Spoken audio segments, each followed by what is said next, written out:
Up, everybody? How's it going out there? My name is Thinker St. James, and it is Sunday. We did not have any fights yesterday, so I didn't want to leave everybody hanging. Figured I'd come on and do a little research for tomorrow. Shout out to Chase Parton hanging out in the chat. That is my co-host on last week's fights, which we will do tomorrow night. So I know that the main event for the upcoming fight night is Moicano versus Saint-Denis. But I don't know much about the rest of the card as it is in Paris. I would assume that there are going to be a lot of French fighters on the card. But, you know, as you go down into the early prelims, there are a couple of names that maybe I don't know, or maybe I'm less familiar with. So I just wanted to come on, see what the deal was with some of these fights, and have a little bit of an informed opinion going into tomorrow so that I can give some general predictions. I'm not much of a predictions guy. I'm sure that if you watch the channel, you know that I don't really like to put a whole lot of speculation onto these fights because they're so unpredictable, and really MMA is a sport where absolutely anything can happen. But since we don't have a card from last week to discuss, this will be one of the instances where predictions are somewhat necessary. So, let's take a look at what we got here. First off, we have Balaji Oki, 9-1 record. Where's he fighting out of? What flag is that? Actually, that's a Chase Parton question. Chase is the man with the knowledge of flags. Flags from every nation. He is fighting out of Belgium. Okay. Where they make the waffles. See what his deal is here. He's had one fight in the UFC. Fight against Timmy Kwamba. I mean, that's an okay first win. I think Kwamba was one of those guys who had a lot of hype around him. Actually, I might have seen that fight. What card was that on? Hermanson versus Pfeiffer. Oh, okay. So yeah, I definitely did see that fight. Because yeah, I remember the name Timmy Kwamba, and I thought that there was a decent amount of hype surrounding that guy, or at least that's the way that it sounded on the commentary. Don't see Belgium often. Yeah, for sure, for sure. Yeah, that's a good question. How many? What Bel? What do they call people from Belgium? Are they Belgish? I would assume not. That does not sound right. But yeah, I wonder how many fighters from Belgium there are in the UFC. That's a good question. But if the dude shows out, I mean, 9-1 now with one win in the organization, then yes, perhaps a flag might be incoming. What up, John Dong? How you doing, brother? Happy Sunday to you, my man. Feel free to, for anybody with predictions on any of these fights, let me know them in the chat because I would be curious to have your opinions as well so I can be more informed with mine. But this dude, Balaji Oki, who won his one fight in the UFC, 9-1 record, is going up against Chris Duncan, who is from, I believe that is Scotland. Belginian, yo. Let's go. Belgian, yeah, okay, that makes sense. Bro, I'm doing okay. So actually, one other thing I wanted to mention here. Two things. Wow, we got a couple of things that are new information. It's amazing how much of a difference a couple of days make. One, pertaining to the stream, I don't want to speak too soon because we're early in the stream tonight, but I have been in constant contact with Restream. As you might recall, we've been having some issues with the quality of the stream connecting to the Restream servers. That's what sends it out to all of the platforms that we are on. I have been in contact with them. Shout out to them for having a really good customer service team. There's the homie Den. Shout out to Den, who is also a subscriber of the channel. What a fucking legend. Den has actually been the dude who's been helping me every time that I've been trying to contact them. So I've had the same customer service guy every time. And what they did for us is that because we were having problems over and over again, and we had isolated it to their side of the equation, my system is fine, we're running, the specs are fine, everything on our side of the world should be correct. Since that's the case, they actually hooked us up with a software that's not publicly available yet. I guess it's something proprietary to their platform, but what it does is the software, I guess, sends a direct link to something. I'm not exactly sure how all of the technical side of it works, but you run the software and then the software distributes the stream via Restream's servers. I guess it's the basic way to understand it. So we are testing that out tonight. So far, so good. Don't want to jinx it, but perhaps I already did. Anyway, hopefully, prayer hands up that fixes our problems. I'm going to have that over here and also over at Vitz King's house so that we have it in both locations for future Yama streams. So that's number one. Number two, kind of crazy. He's not around here now, but yesterday we did not have any fights, as you might have heard me mention and probably know. So I went to go hang out with a homie, just taking advantage of a night off. Was planning on actually getting all of my editing done for the video that just came out today, a couple hours ago. New video on the channel, by the way. But I was hanging out last night with a friend of mine. We were chilling. We decided to take a walk. And as we were walking around through his neighborhood, just kind of strolling in the Florida evening, we saw a cat just wandering in the middle of the road. And his neighborhood is kind of known for having a lot of strays, and sadly, which this is something that blows my fucking mind that this is even a thing that people are capable of doing, but sadly, his neighborhood has a park in it. It's a small park, but it's an open space, and there's a lot of wooding in his neighborhood as well, a lot of trees and whatnot. His neighborhood is sort of a place that people go to abandon pets. Apparently, he's seen on multiple occasions people just drive up, let dogs and cats out into this park, and drive away. It is unfathomable to me that someone could do that. That, to me, seems like something that is so heartless. I couldn't even wrap my brain around something like that. That I mean, at least take it to a shelter. If you can't take care of it, try to rehome it in some way. There's a lot of different ways you can do it, but throwing an innocent creature out onto the streets in fucking Florida, where there are many, many cars, many, many people who drive like insane human beings, and all of the elements that you have to deal with here. We live in a swamp. There's monsoons, other animals. I mean, it's really just, to me, a very heartless thing. So we saw this cat, and I tried to pet it, and it came over, and it was very friendly. And we were just like, all right, well, I mean, what are we supposed to do about this? It's just wandering the streets here. Didn't see an owner or a mother. So, we were just kind of like, well, I mean, this kind of sucks. What do you do? We didn't really know what to do. So we just sort of started walking and just kind of like called it with us, just like, hey, if you want to follow us, you can. And as we got closer to a main road, we were like, well, look, if this cat is following us, which it was like following us for a decent amount of time, I'm like, I'm not going to let this cat be anywhere near the main road. Like, this cat is small. He's young. I would put him at about 6 weeks. I was like, there's no way I'm going to allow this cat to be close to cars. He's jet black as well. This cat will absolutely die. So we kind of kept ushering him towards my friend's house. He followed us all the way back, most of the time on foot. There was at one point a time where he was picked up, but just for a brief amount of time, he was pretty much just following along with us and made it all the way back to my friend's house. So long story long here, I kind of fell in love with this cat. I'm not gonna lie.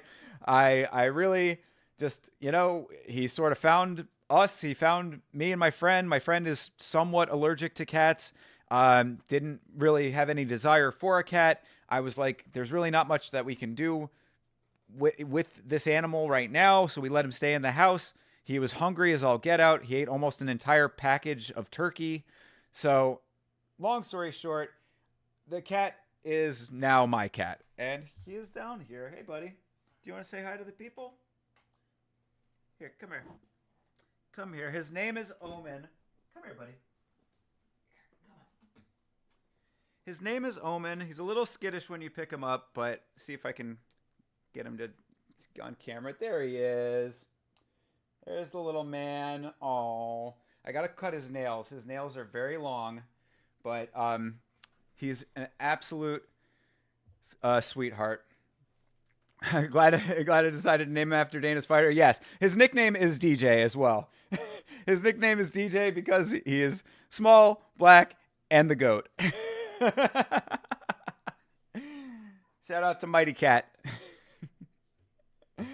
But anyway, so that's just two things that have nothing to do with research about this card, but I thought you might find somewhat interesting. So I got all the cat stuff that you need to have a cat. I've had a cat before, so I understand, pet ownership. I'm going to take him to the vet tomorrow. And yeah, now that's the deal. I got a cat now. So, I know that there are people who are like anti-cat people, and that always kind of rubs me the wrong way.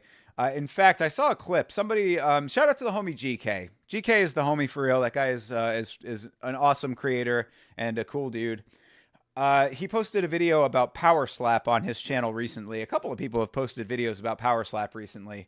GK and ITP both posted about Power Slap. So that was kind of an odd coincidence, about the fraudulence of Power Slap. But the homie GK had this video about Power Slap, and in there he had a clip of Chael Sonnen talking about like people that that you're just not going to be like, that are not your type of people, that you're not going to vibe with. And he was like, yeah, there are people who like will buy a snake and then wear the snake around their neck like a scarf. It's not wrong that you're doing that. You're just not my kind of guy. And I was like, yeah, that's a great point, Chael Sonnen. Sometimes he makes those. People who hate cats, that's one of those things for me. It's like, if you're not a cat person, like I said, my friend's allergic to cats. That's understandable. It's whatever. But if you like vehemently hate cats, I don't know. There's just something that's a little bit off to me. I don't know. Not a huge fan of cats before I met some cool cats. Yeah, and again, that's also like I can still fuck with that. Like there are people who's like, yeah, I'm not like a cat person, but like I'm cool with cats. That's fine too. It's not. It's like you don't have to own a cat. You know what I mean? Like I happen to be a cat person because I think that cat personalities vibe with my personality. I'm kind of a little bit of a loner, you know? I sort of stay to myself. I know it's somewhat counterintuitive considering that I do live streaming and that kind of stuff, but you know, when I'm not streaming and hanging out, making videos and stuff like that, I got like a very small group of friends and I'm not like overly social. I'll go out occasionally, but I'm not like a guy that like hangs out in bars and like chats people up and stuff. So I think the cats are kind of like in my same wheelhouse where it's like we sort of do our own thing most of the time. And then when we want to have a little bit of a connection, you have that connection. And he is, so far at least, exactly the type of cat that is like perfect for me because he's very affectionate. And then he just like does his own thing, you know, comes over, pet him, hangs out, super sweet. Then he's, you know, he wants to go eat or he wants to go take a nap or whatever. Perfect combination. Me and little Omen right now, at least. You know, we'll see how things go, evolve over time. He's, like I said, he's very young right now. You know, like I said, I put him about like 6 to 8 weeks, I would think is about right, but probably closer to the 6 side of things. He's not fully grown. So yeah, but yeah, there's people who just like, you know, I'd kick a cat if I saw it. Like, all right, buddy, like, you know, like cruelty to animals is kind of like one of those early signs of sociopathy. You know, it's like a serial killer trait. I think Jeffrey Dahmer had some interactions with animals before he started doing his thing. Anyway, enough about cats. Let's talk about fighting. So Balaji Oki is fighting Chris Duncan from the land of the Scots. I believe, yes, from Scotland. What's his record looking like? I think he said it was 11-2. All right, so good record.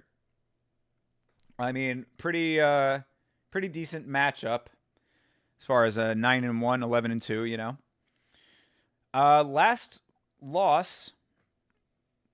fight was a loss, and it was to Manuel Torres, who just got knocked the fuck out at Noche UFC. But that was a first round rear naked. Is that 1 minute and 46 left, or is that 1 minute 46 into the? Yeah, dude, not even 2 minutes into the round, bro. That's not great. That is not a great look for my Scottish dude over here. And then his other win, I guess one of his other wins in the organization is versus Yanal Ashmouz, who is the Israeli fighter who we just saw, you know, fucking, I guess, somewhat wrestle and point strike his way to a victory over Trevor Peek on the fight night not too long ago, one of the Apex cards. So that's, to me, a win over Yanil Ashmouz. I should probably be taking notes on this, by the way, so that I can have these. You know, I'm trying to take the Monday stream seriously. You know what I'm saying? I come in prepared. I got a note sheet now. I do this for you guys. You know, try to make this somewhat professional over here.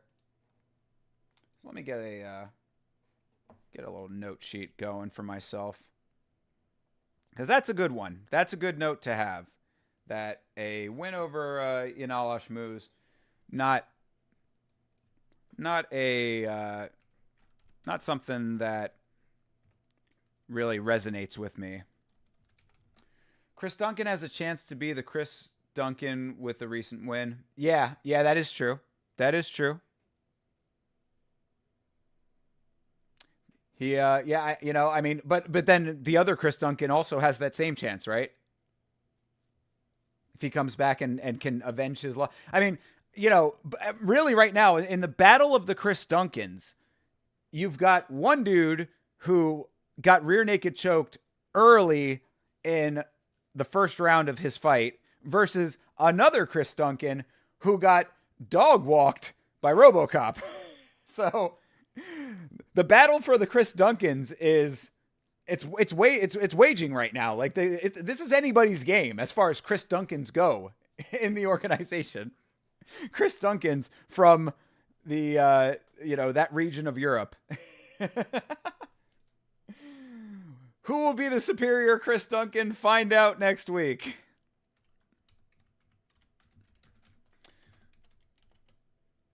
All right, I don't want to be like super heavy doing notes, but I do want to have a little sheet there. I'll go back and rewatch the stream and transcribe some of my notes here. But just know that I am trying to do some research in order to make it the best podcast possible. And I guess that's also another piece of news, man. I'm just a news machine over here right now. One other piece that I forgot to mention, myself and Chase Parton are now on pretty much every platform that you can think of when it comes to audio podcasts. The last week's fights podcast is now on, I believe, Spotify. I know it's on iHeart. I mean, I'm not too familiar with all of them, but think of a podcast platform, it's probably on there.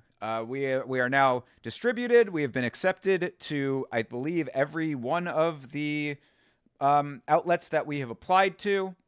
Apple Music, Apple Podcasts, we're on there. So, yeah.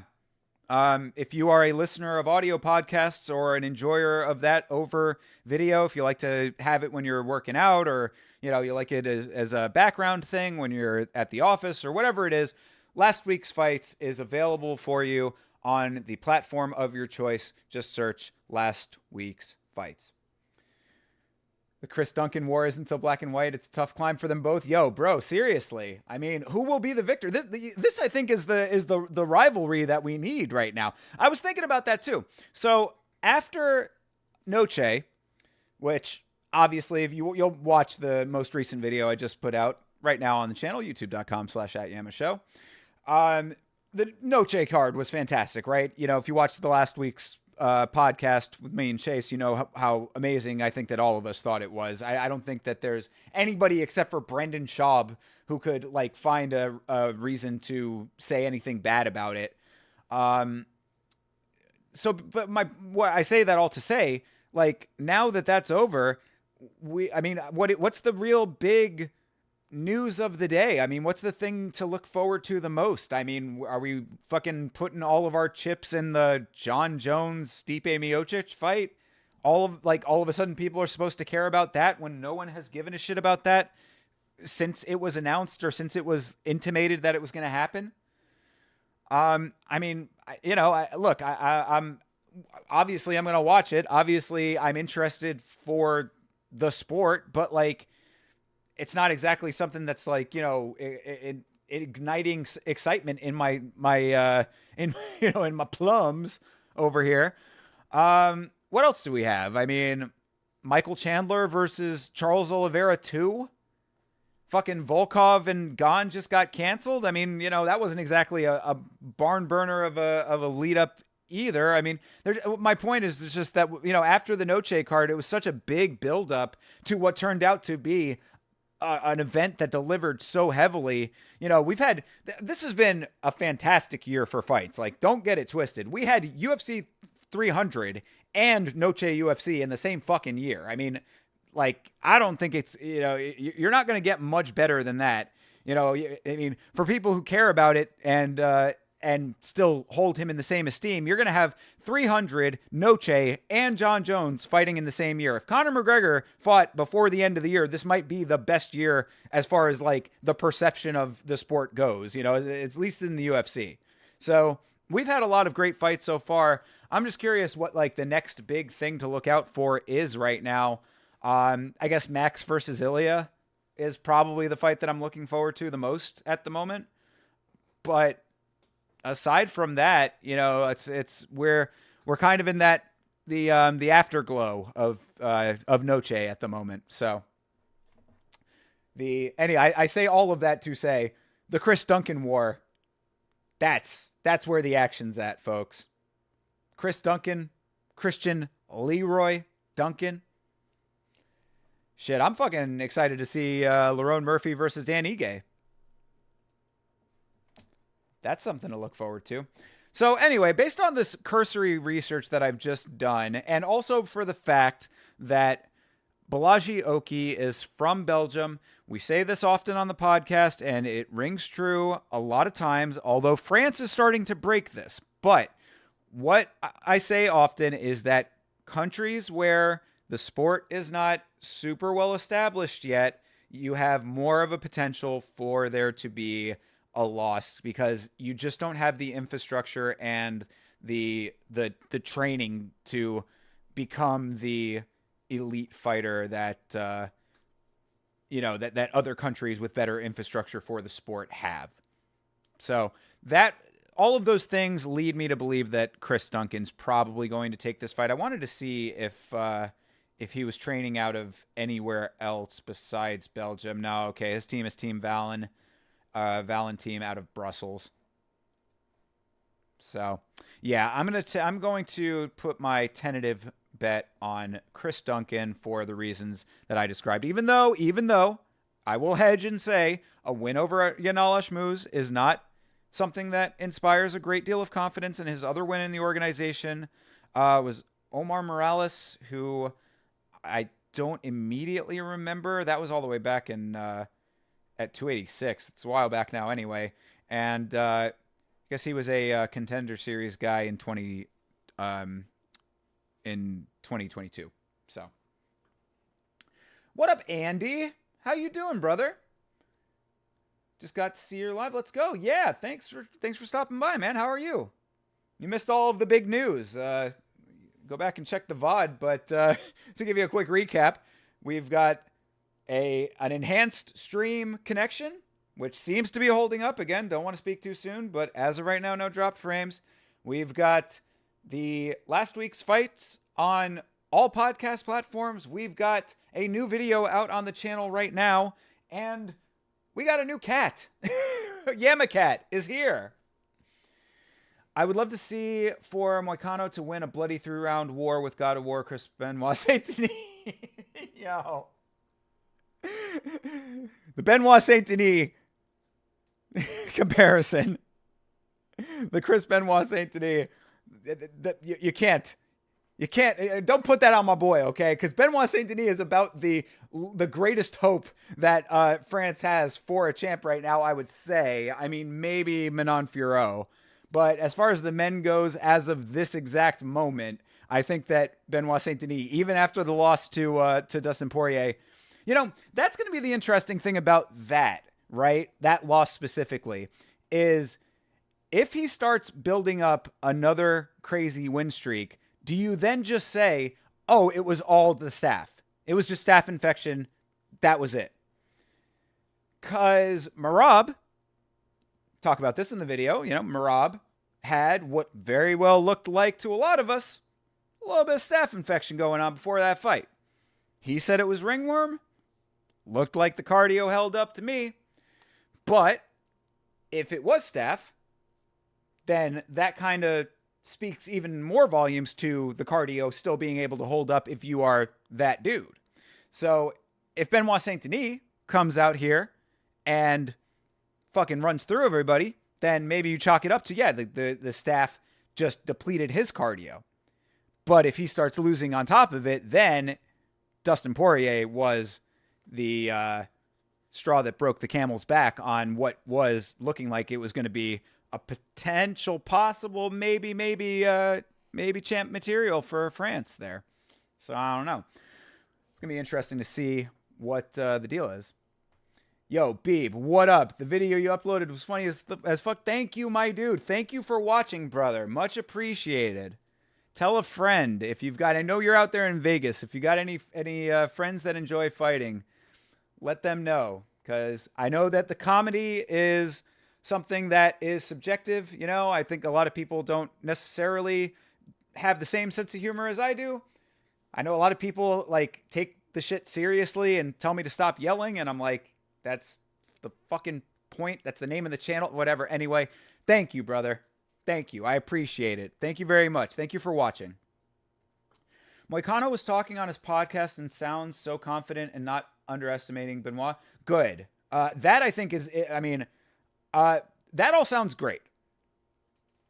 Because Moicano underestimating Benoit Saint-Denis would be the worst fucking thing that could ever happen to him in his fucking life, especially considering that he just had that fight with Jalen Turner, and if Jalen Turner didn't fuck himself, that very well could have been a really, really bad fight for Moicano. I mean, Jalen Turner had one of, if not, I mean, like that, Jalen Turner had what might be among, if like I had to rank, this would be a hard list to put together on the top of my head, but like this is actually one of those list videos that I might consider doing. Top 10 low fight IQ moments. Because Jalen Turner has to be in possibly my top 3 with the thinking that you had a walk-off KO and then Moicano turning that fight around on him. Like, mind-bogglingly stupid.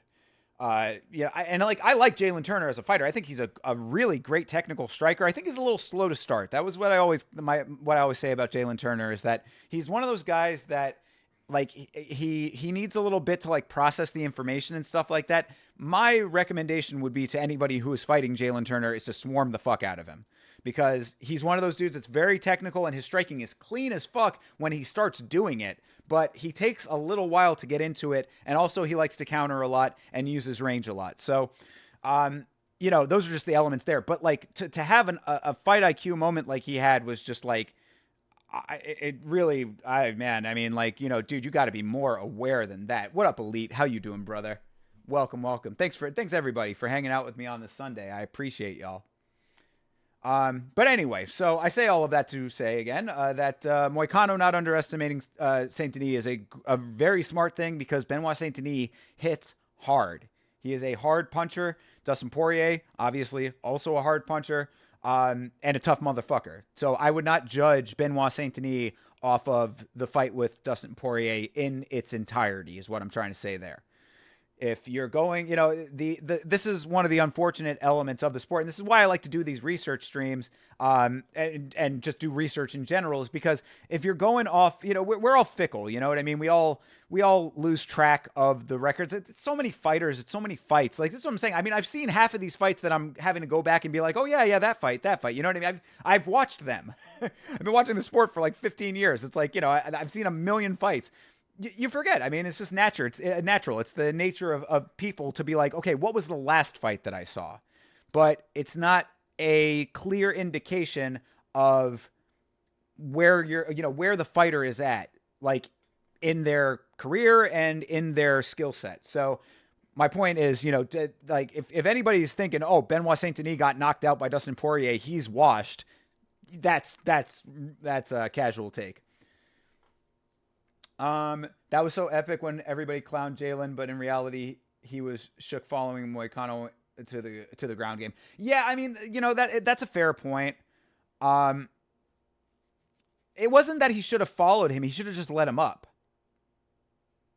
Yeah, so there you go. Smart to take. Okay, yeah, I just read the second comment there. Yeah, exactly. Smart. He should have just. Yeah, he should like that. So this needs to be the meta in general going forward, and I wish that more fighters would do it, is that when you have a clear downed opponent who is, like if you think you have the dude rocked to the point where he's on his back and it's looking like he's almost out, but you could possibly go to the ground, don't go to the ground. Step back, get up, get the fuck up. That is what you do. You hear it from the commentary team all the time. I don't know why these fighters are not thinking just to do that. Like, I know it's a dangerous proposition because you let the guy back up. He could, in the time that he was down, already have come back. But I think it's a lot smarter to let him up than to let him fucking grab you, neutralize you for 15, 20 seconds, 45 seconds. You know how long a fucking round is. I mean, 45 seconds, that's so much time to get your wits back about you. That, like, these guys, all they have to do, you follow them to the ground, boom, hands around the back. That's it. Now I am sitting here, I am holding on for dear life, do fucking wrist lock, and now I can get my wits about me again. So I'm thinking stand the fuck up needs to be the meta. Putting it out there. He gave Moicano like 20 seconds to recover. Bingo bango. Step back, stand up. I don't get why most guys don't let them back up when they're hurt. Maybe it's just instinct. Yeah, I think it is instinct, Elite. I think it absolutely is. I think that I think that the natural inclination is to, okay, he must be almost out. Let me follow to where he is to get him completely out. But that is nowhere near the case. I would say it's even as high as like 9 out of 10 times, maybe 8 out of 10 times.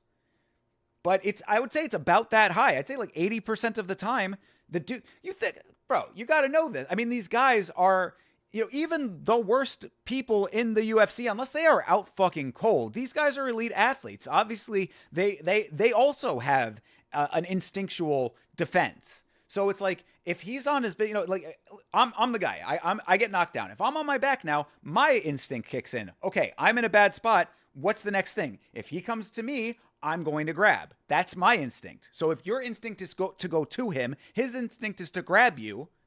You're playing into each other. You know what I mean? What you need to do is be the fresher and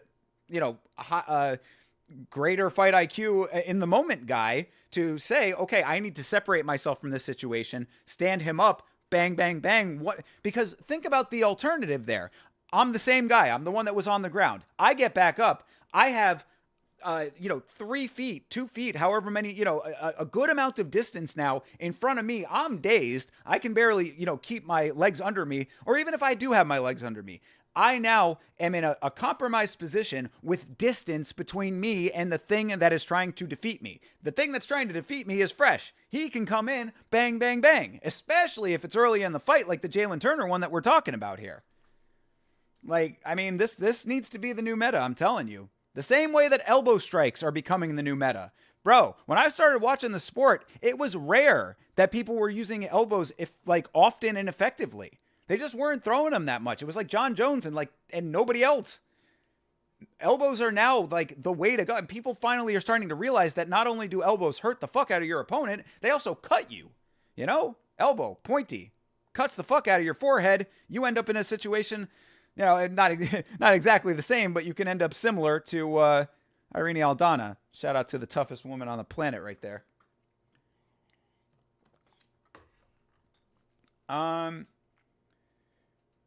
When these guys are wobbly on the feet, putting them on the floor is literally just giving them time to recover. Exactly. You're just saying Jalen doubted he could finish him and walked off hoping for the ref to stop it instinctively. Well, I mean, bro, the issue there is that he turned his back. You know what I'm saying? I mean, yeah, and it's not only the fact that he walked off thinking that it was going to be stopped. It was that he was not in the moment. That, I mean, we're basically saying the same thing, Andy. I mean, like I'm with you on all of this. It's the entirety of the situation. You have to both be aware that he is down and that I still need to wait until the referee. You're not Mark Hunt over here, and it's not the same era that he was fighting in. You know what I'm saying? Like, you have to be aware that the guy, he looks like he might be out. It's like a horror movie, bro. You think you put Jason down? He comes back out the fucking lake. Hand out the water. So Moicano better be careful because Benoit will jump on his ass. Yeah, absolutely. Yeah, absolutely he will. I mean, Benoit is I mean, like, he's decent with the wrestling from what some people have said. I mean, I would kind of beg to differ a little bit. He might be nice in the clinch is what I said, but I'm Larry, what is good, my dude? How are you, bro? Larry, the betting man. The man who watches every organization under the sun. Larry, I don't know how you have the time for it, bro. You must have gotten rich as fuck off of crypto and spend your days just watching combat sports, which I envy the ever-loving fuck out of. But let's see here. These picks for the Paris card, feeling weirdly confident. Let me know which one you might fumble. Oki, Lapalus, Klein, C, Charrier, Battle, Brito, and BSD. BSD and Brito, a little bit dodgy, but good picks. So, Larry, the one, I mean, I'm just now starting to go into these. You came in early on the stream, but we just went over the first fight on the card here, and I was siding with Duncan for two reasons. One, because he has, his wins in the organization, even though they're not impressive, he's gotten more of them. And two, he's fighting out of Scotland. Scotland, not necessarily the most developed nation as far as fighting goes. I mean, like they don't have necessarily the same infrastructure as even England might have, but still, I would say more developed than Belgium. So those were the two factors there. Because Balaji Oki lost to Manuel Torres, who just got defeated on the Noche card. He also got choked out. What was it? Him that got choked out early, or was it the other guy? Oh no. Okay, I got these backwards. My bad. Duncan got choked out early by Manuel Torres, but Balaji, his only win is over Timmy Kwamba, who, aside from the Contender Series, his only win was over Timmy Kwamba, who did not look great in that fight. So I would say that because Duncan beat Ashmuz, which again is not a great win, but he also beat Morales, and he won his Contender Series fight as well, both Contender Series guys. That was the thought process on that one anyway. Could I be wrong? 10,000%. Lapalus is, I haven't gotten that deep into it, but I liked how Lapalus was fighting last fight, even though he didn't have to do much. Like, it wasn't like a great win. But 20-4 is kind of crazy to me, in general. There might be a little bit of padding on that record. C, I would definitely say is probably a lock. I like Ludovic Klein too. And if that's Brian Battle, then absolutely always go for Brian Battle. And Joe Anderson Brito is probably a good pick too.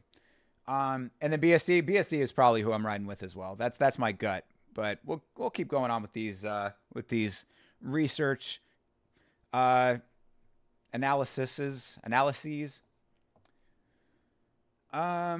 Most of Western Europe are, other than UK and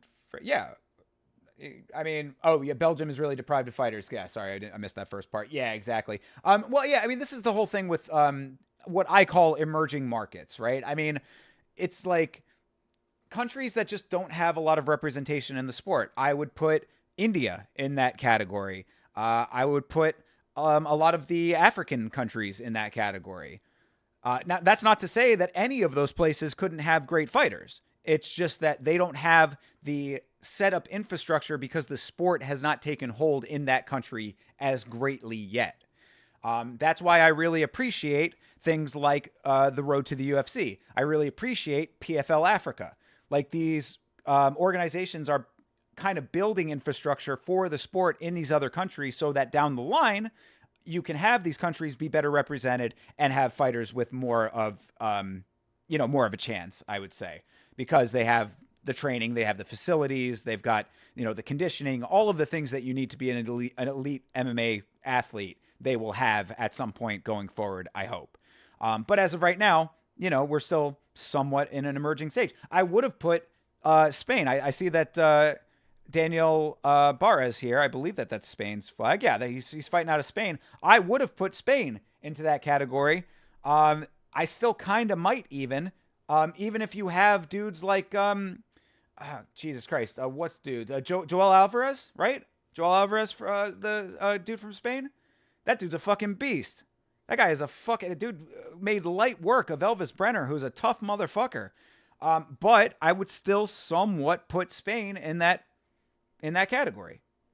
They They just Israel, another perfect example of that. Israel has Krav Maga. You know, they have their own proprietary fighting style that the army uses or whatever.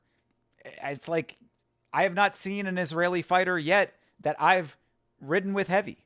You know, I mean, maybe Natan Levy. Saw Natan Levy fight live. He got a win there. That was cool. But I mean, you know, it's Natan Levy, Yanal Ashmuz. I think that there's one other guy. I forget get his name off the top of my head. But like, my point is that emerging markets, you know.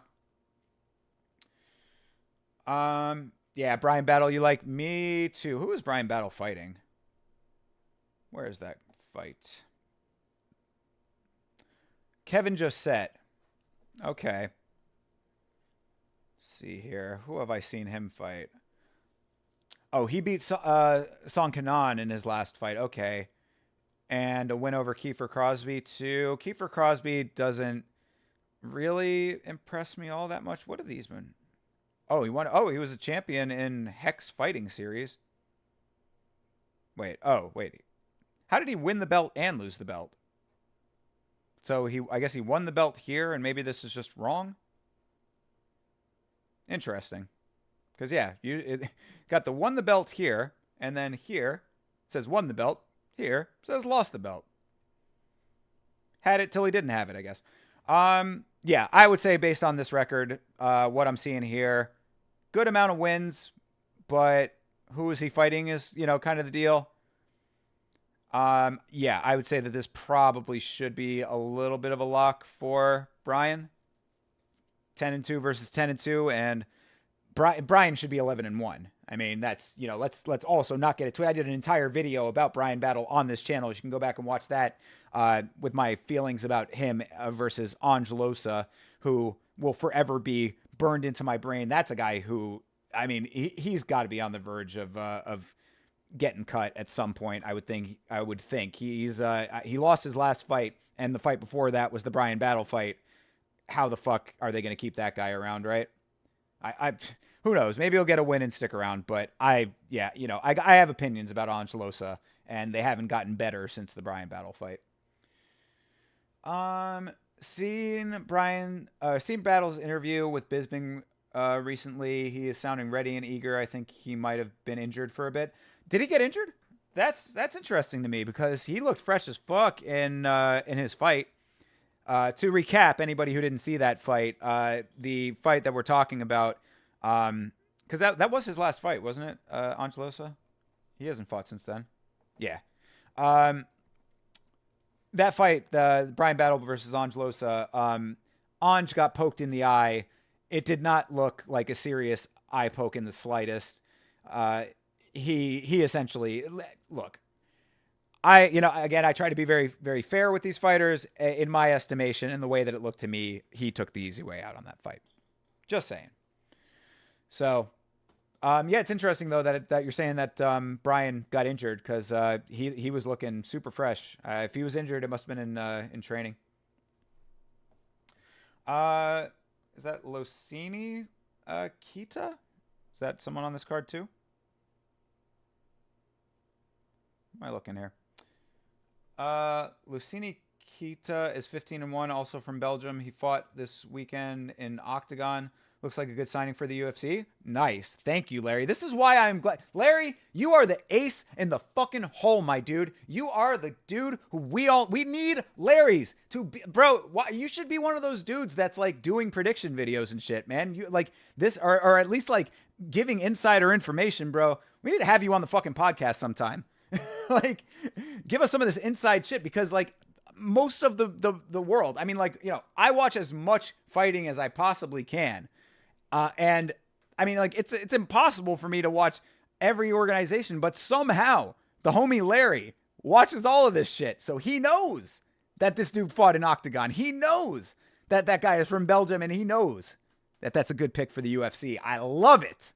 Fucking shout out to Larry. That's the homie. Tapuria is genetically Georgian, but lives in Spain and trains there, I think. Yeah, so, well, I mean, take that for how you want to take it, right? I mean, again, like, I would still put all of those things factor into the same equation, right? If he was from Spain and all of that equation was equal that way, then maybe. I don't know. Was he born in Spain? Or is he just ethnically Georgian? Even still, I mean, even having a champ, I think that it's still somewhat of an emerging market, only for the fact that think of how few fighters from Spain you can name. Ilya, Joel Alvarez, this guy, Barres.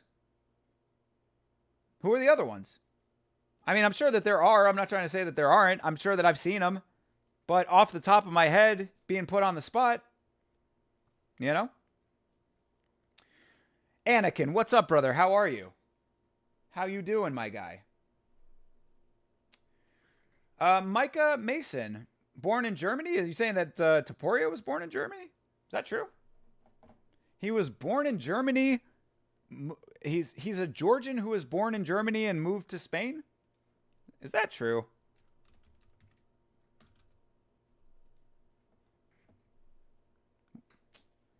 Well, spank my ass and call me Charlie. It is true. How about it?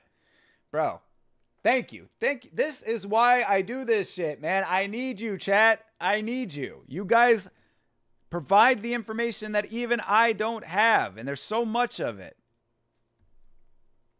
Thank you. Mika Mason. Micah? Mika? I don't know how you pronounce it. Appreciate you, brother. Thank you. Or sister. I guess that's a unisex name. All right. So, moving on to the next fight here. Well, I got one fight in so far. Nora I believe it's Corniol? Or is it Corniole? Or is it Cornol? I know I've seen her fight before. Who's her last fight? Melissa Mullins. Is Melissa Mullins the chick from England? Yeah, that sucks, because I thought Melissa Mullins in her fight before that looked really good. Yeah, she fought Alex Siva. Yeah, I remember that fight. That was an Apex card. And I was like, damn, this chick Melissa is one to look out for. Then she got kneed to the body and head whole bunch of times. Or just knees to the body, kicks to the head. Damn. What a way to go. But that sucks for her. Anyway, she's not fighting right now. Cornol is fighting. And let's see. So a win over Jocelyn Edwards does absolutely nothing for me. And then that is her only 2 fights in the organization so far. Both wins, though. She was supposed to fight Jermaine Durand. Holy shit. She either dodged a bullet on that one or could have gotten an amazing win off of that one. That one could have gone so far either way. Nora could pull it off maybe because it's in Paris. That would be an interesting thing to research. How much hometown advantage actually plays out in MMA. Because I know that they talk about that in other sports and stuff. And I mean, I guess that there's some psychological aspect to it, maybe. But like, I got to see some raw data on that. That's the type of shit I would love to see like Tommy Tohol do a video on, Like, I went through 700 years of MMA data to distill it all into this video to, get this information to you kind of thing. You know what I mean? Like, where he like goes through all of like the raw data and like somehow figures out a way to extract that information. But I don't like, do you think that it really has that much of a bearing on things? I mean, how many times have we seen dudes go into other countries and fucking get amazing wins? I mean, it happens. It happens fairly regularly. I mean, shit, dude. Strickland over Izzy, right? I mean, Izzy was off that night for sure, but, theoretically hostile territory, right? So, I don't know. I'd be curious about that. She is fighting Jacqueline Cavalcante, though, and I thought Cavalcante looked pretty decent in her last fight, if I recall. A decent win streak, too. I mean, shit. Yeah, Oh, wait, no, my bad. Take it all back. I do remember this fight now. No, this is the one that I thought Nunes won. Yeah, okay. See, again, this is why we research, folks. This is why we research. So, Cavalcante got the split decision. I thought it should have gone to Nunes. I wasn't mad at the decision in the end, but I wasn't happy with it either. I thought that it should have gone to Nunes. Nunes is the one we talked about it on last week's fight. She's the shorter, stockier, kind of bulldogish kind of build. I thought she did better work in that fight. I will say that Cavalcante's movement is really nice, so I would have to rewatch some of Corniole. I'd have to watch some more of her work to see if she's gonna be able to like cut her off and stuff like that. But yeah, so all right, I'm starting to lean a little bit towards France over here. I think Nora might be the one. Jacqueline didn't look that good in her last fight, but Nora had a insane knockout. Yeah, hell yeah, bro. So yeah, I think that I think the research is making the decision a little bit more clear. I think we're going to be riding with Nora on this one. Again, France, I'm always worried. It's just going to be in my mind. It's just going to be in my mind that French fighters, I'm just apprehensive about betting on them. It's nothing against France. Shout out to France, great country, whatever. Sometimes the people can be a little rude. We're putting all that to the side. My preconceived notions about France, we're putting it all to the side. I'm just saying, as far as strictly from a fighting perspective. But yeah, so I think that with this one, I think we're probably going to lean on Nora. I have to go back and rewatch that finish though, because like I said, I thought Melissa Mullins looked okay in the fight before that. I thought she was kind of impressive. She's a female fighter out of England that sometimes has mixed results, but I thought she looked pretty good in the fight before last. So, but again, a win over Jocelyn Edwards and also going to decision with Jocelyn Edwards does not do much for me, but like you said, good win in the last one. Yeah. All right. So far the picks are, I think I'm still riding with Duncan. It's gut instinct is telling me Duncan, and Cornole is the other one. Even though Duncan got fucking caught, I'm gonna chalk it up to a fluke. I am ready for Saturday too, bro. Crazy that it's only Sunday now and we're already chomping at the bit for the next event. What being a fan is all about. Elite, you did so good on bets. Oh yeah, I saw a little bit of that in the Discord. Yeah, Elite coming through with a little bit of cashola over here, a little cashish, my man. Congratulations, brother.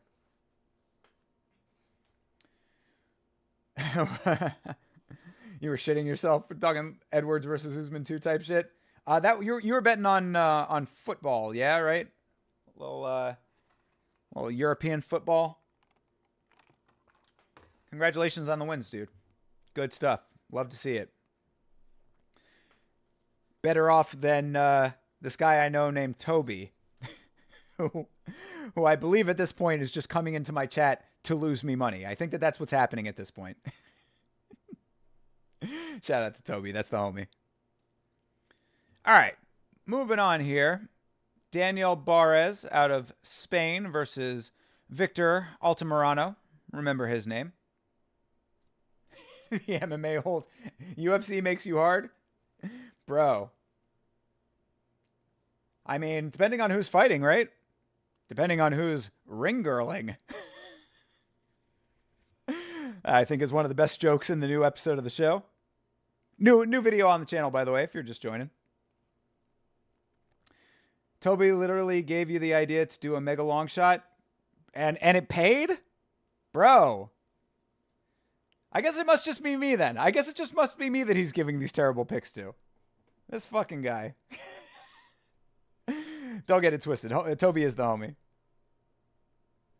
But he's funny as shit too. Toby has I don't think you don't get a third of the comedy of Toby that in the Discord that you get in the chat. You should come around for a fight night that Toby's on. That dude is fucking hilarious.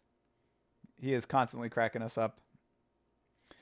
All right, so let's see here. This okay, so this dude Barres lost to Jafil Filio. Yeah, this is the dude. That's the preacher guy. Yeah, this guy. He's a preacher. That's the dude who was holding the Bible up, pulling a Bryce Mitchell. Yeah, that was a pretty solid win for that guy. So that's not inspiring confidence off the bat. And that was his first fight in the organization. Victor Altamirano, on the other hand, I mean, that's a scary looking picture of him, but of course that don't mean shit. Oh, he's coming off of 2 losses, one of which was to Felipe Dos Santos, even though Felipe Dos Santos just lost his last fight. That's unfortunate because I'm a big fan of Felipe Dos Santos. And the fight before that was Tim Elliott. Shout out to the homie Tim fucking Elliott, okay? Let me tell you something, chat. Tim Elliott is the fucking man, all right? Tim Elliott went through fucking hell with a bitch who did him wrong. And if I remembered her name, I would fucking say it. But, yeah.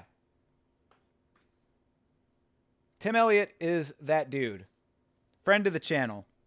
And a awesome fighter. I always liked Tim Elliott's fight style even before all that stuff went down with his terrible ex.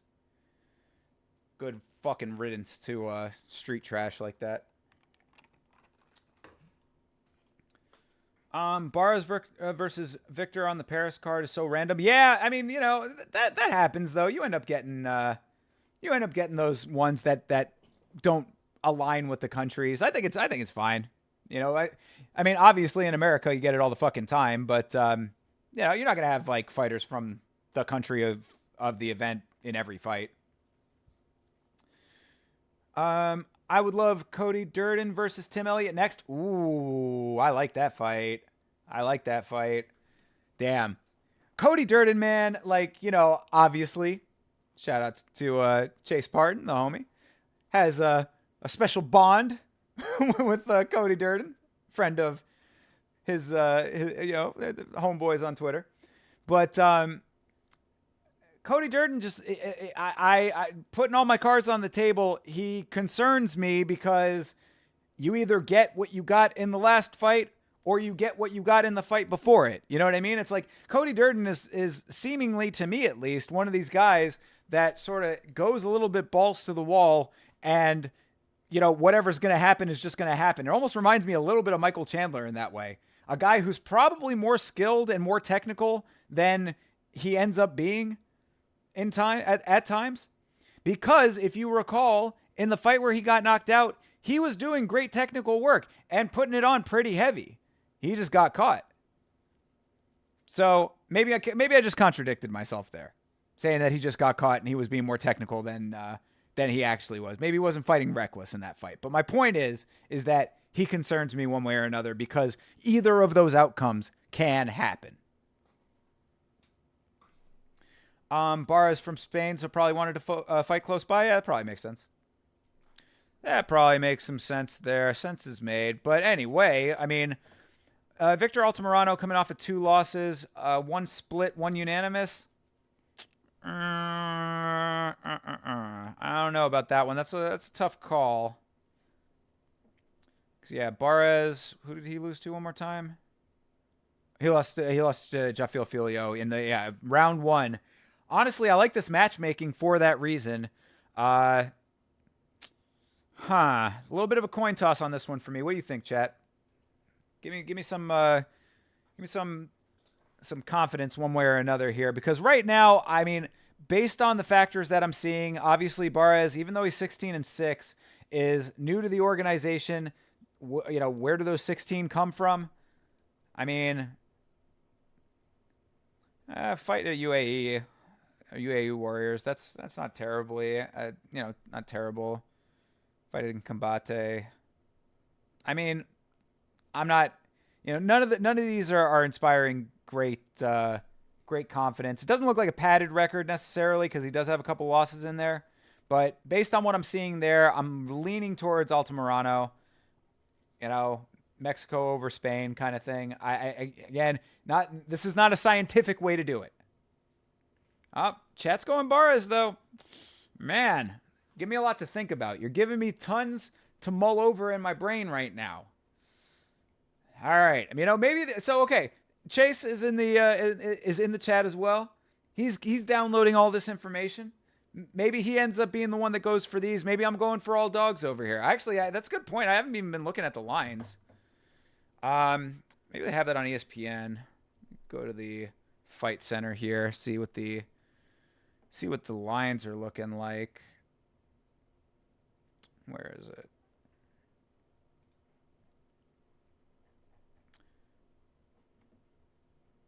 So, okay. So far, no odds for this one. I guess maybe this just got added recently, this Cavalcante and Cornell fight. All right. So maybe I've just been picking all dogs. Maybe I'm picking all dogs over here. Always pick the fight before looking at the odds? Yeah, exactly. That's exactly it. That's why I didn't want to even go look at the odds. But so we won't even look at any of the other ones. But right now, I've got 2 dogs right now. I'm going dogs on both. Now, granted, Altamirano, not a heavy dog. He's that's somewhat close to a pick. A minus 125 is pretty close.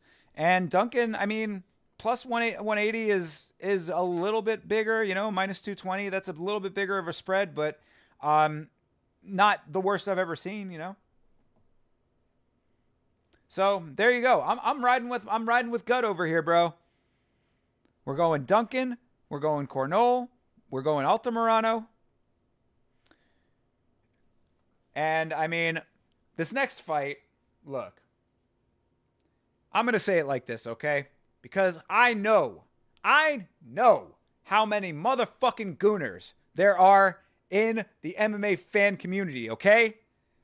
I know that the goon platoon is in full effect with MMA fans. You cannot, listen to me, people, listen. You cannot go off of how hot the fighter is. Are you hearing me? Understand me right now.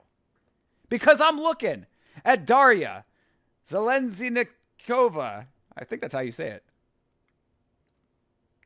Zeleznyakova. Daria Zeleznyakova. I'm looking at these pictures right now, and I know how people feel about Elaine Perez.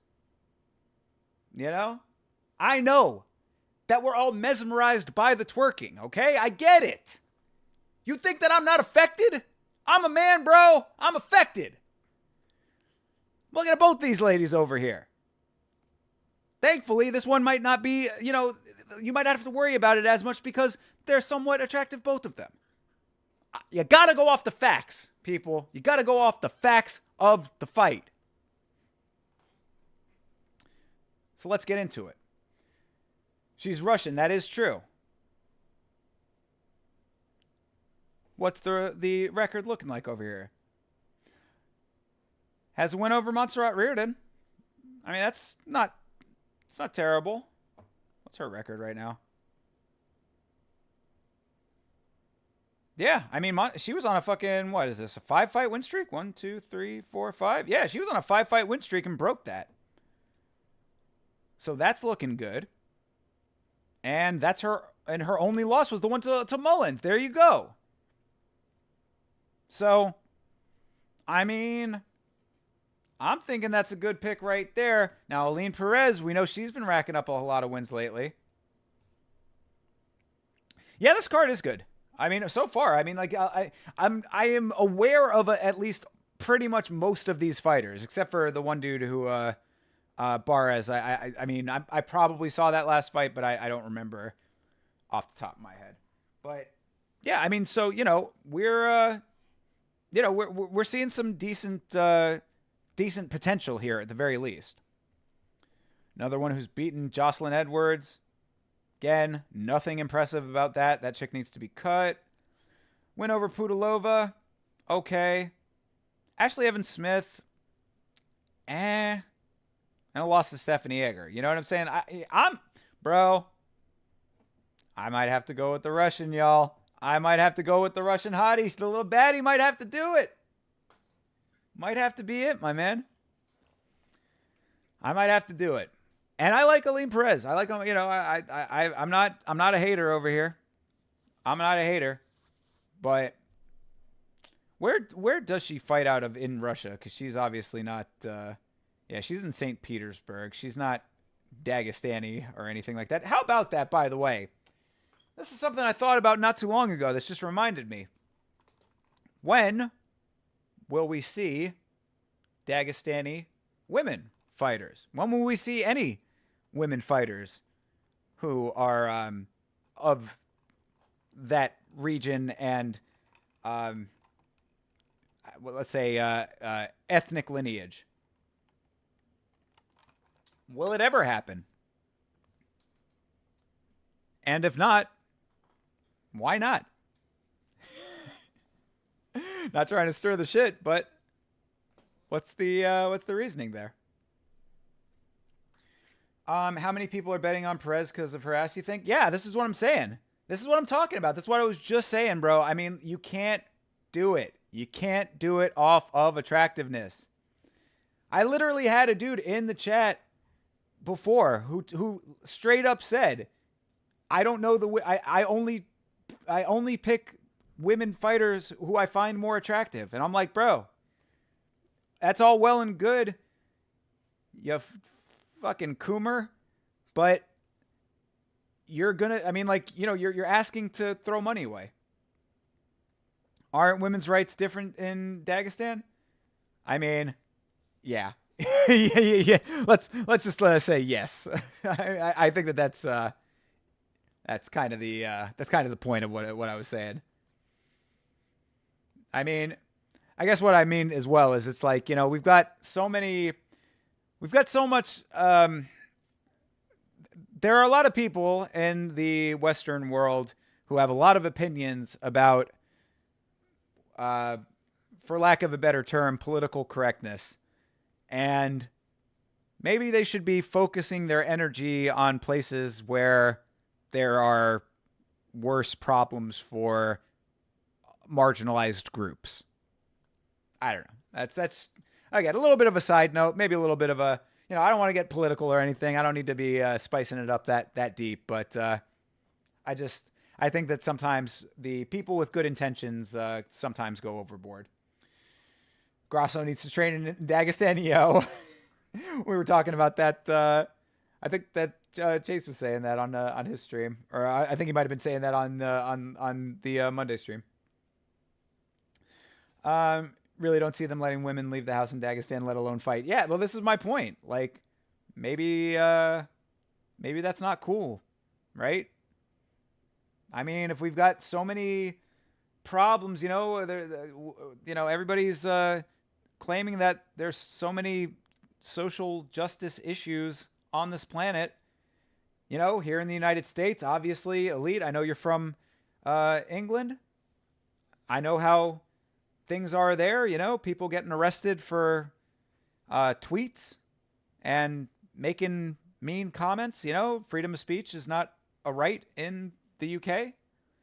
It's like, why is that? Well, it's, you know, it's to preserve feelings, I guess. And I'm not saying that you need to go out of your way to be rude to people. I don't think that you should be an asshole. I think a lot of people that are like, you know, fuck your feelings, like that kind of shit. It's like, you're just doing that to be an asshole. But it's like, my point is, you're putting people in jail in England for making a tweet when there are countries and regions of countries where women, you know, it's illegal for a woman to even think about being an MMA fighter. I don't know. I'm maybe I'm going off on a little bit of a tangent here. I'm just saying. No, pick your battles, I guess is what I'm trying to get at here.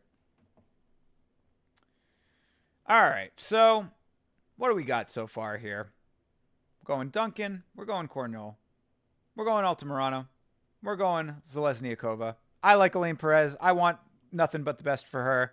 I love seeing her twerk after fights. I'm not going to lie. Come on, bro. How could you lie? But I'm going Zalesniakova on this one. All right, moving on here. Taylor Lapillus versus Vince Morales. Shout out to the homie Larry, who was letting us know his picks earlier.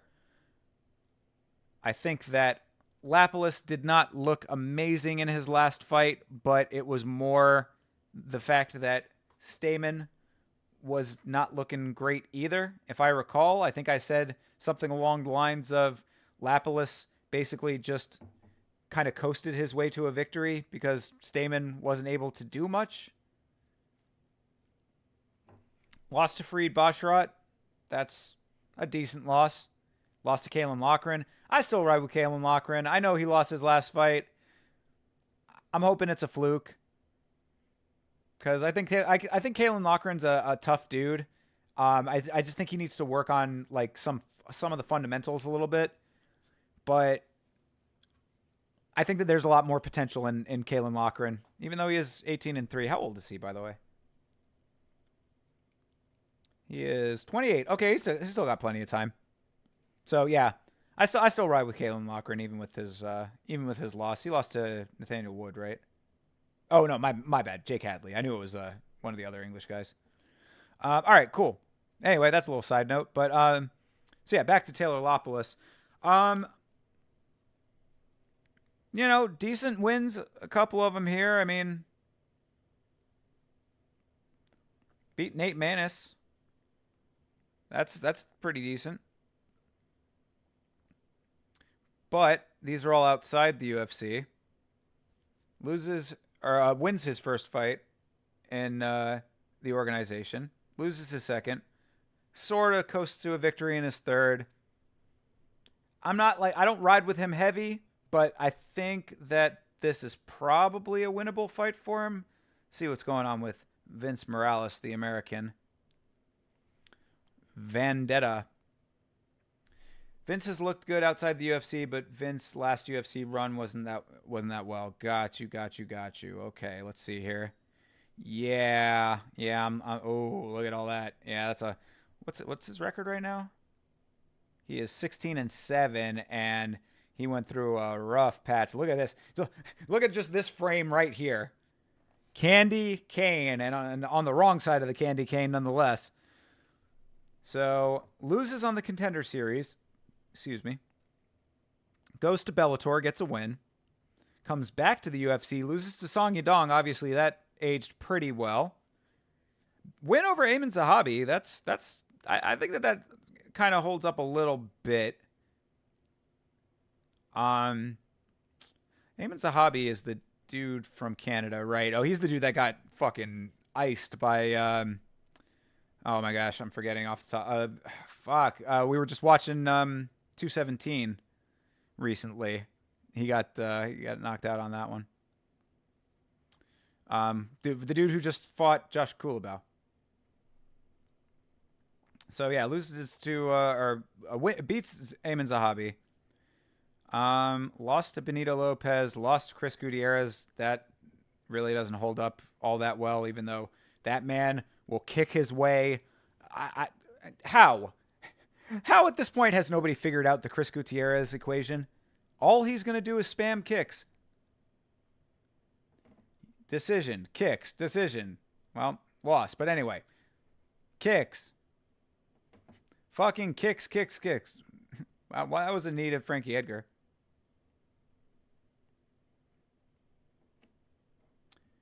Spinning back fist, though. That's always impressive.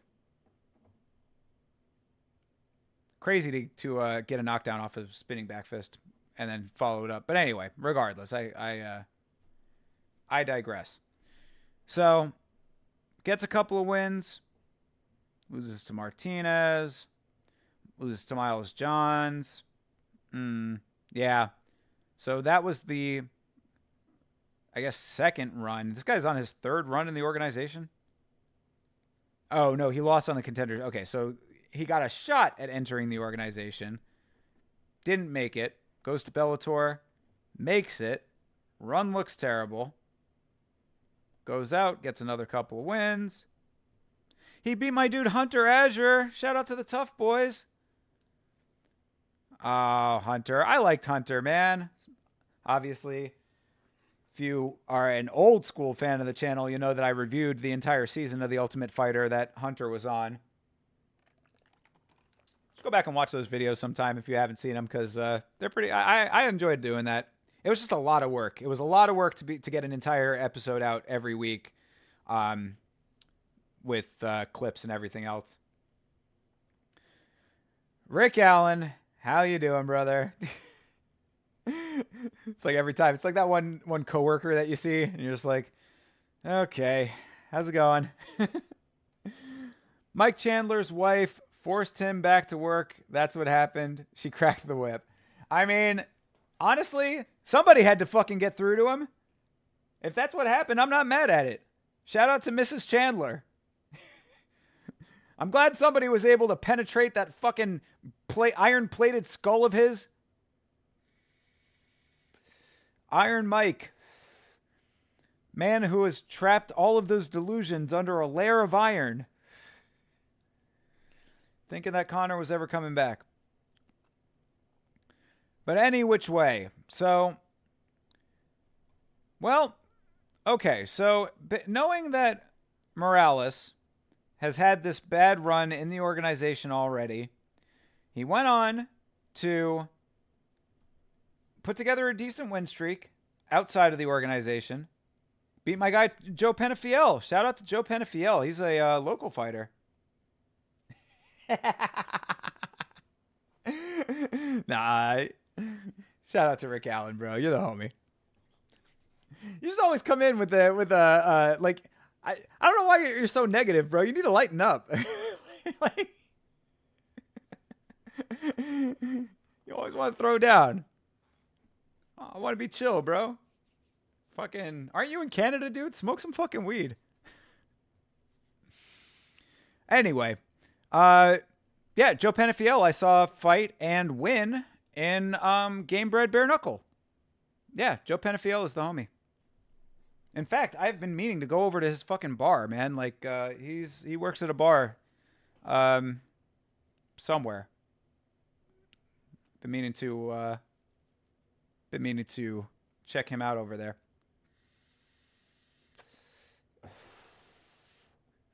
Anyway, so based on all of this information that we've just downloaded here, Taylor Lapalus has had a pretty good, but just pretty good little run. A win over Kalen Loughran, I think, is pretty good. Win over Cody Stamann, okay. Lost to Fareed Basharat, not the worst thing in the world, because those Basharat brothers are pretty talented. I am going to go with Lapalus. Maybe.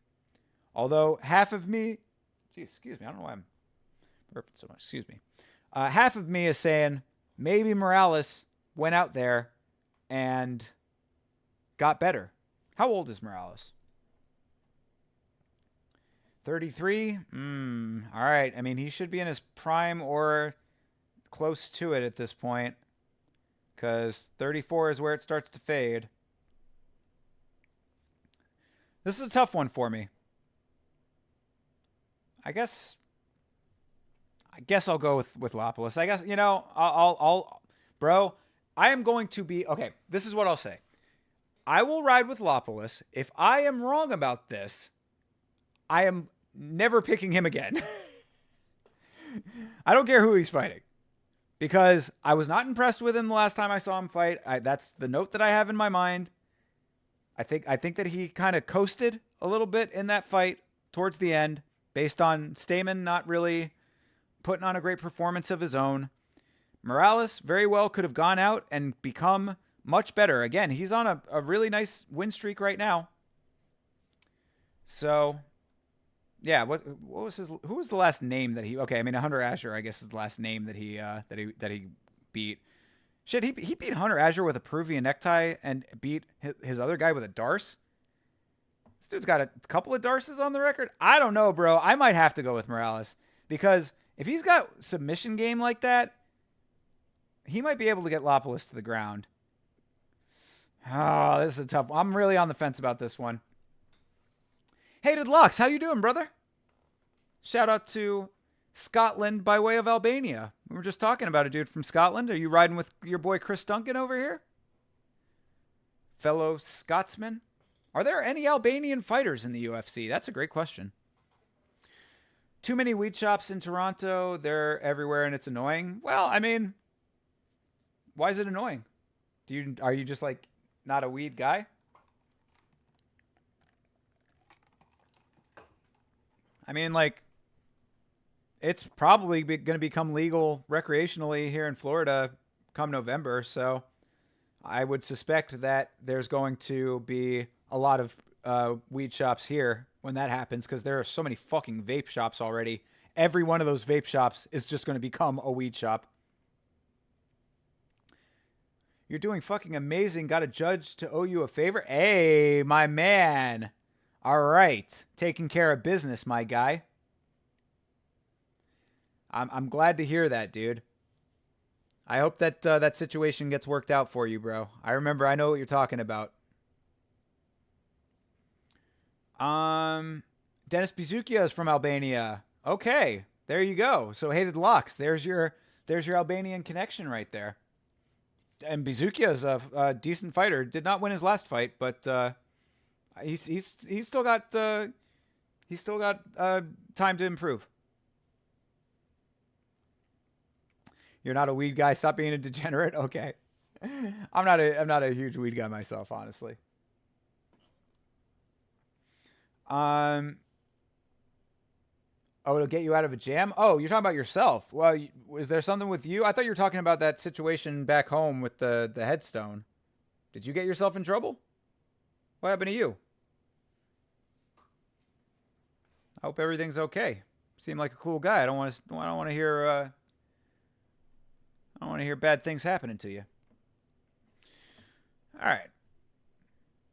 Oh, that's all sorted out too? Okay, cool. Yeah. Hey, TJF, what's up, bro? How you doing, my guy? Shit, I wish I had the Stream Deck with me right now so I could be hitting everybody's drops, because you know how I feel about yours.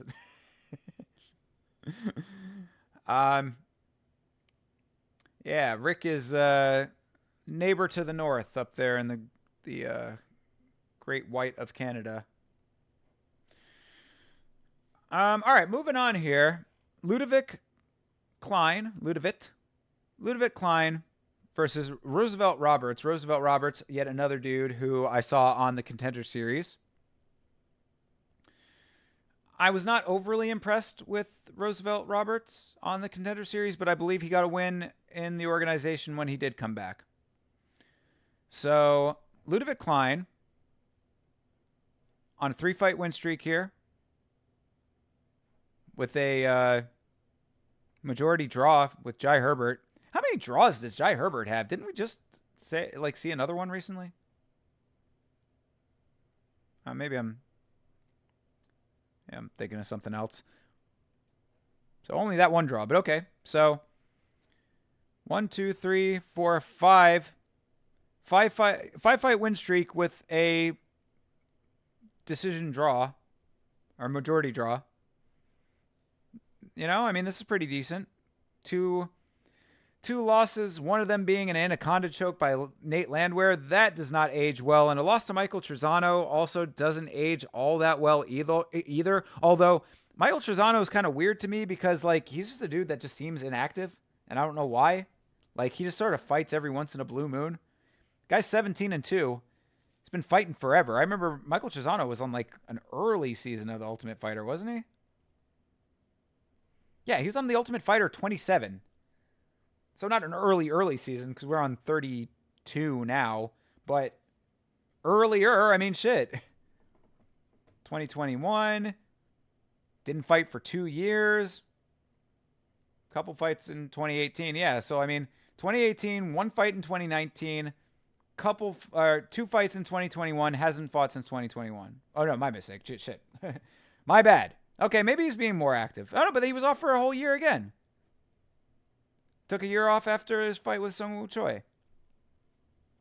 So, I mean, I don't know. Michael Trezano is just a weird case there.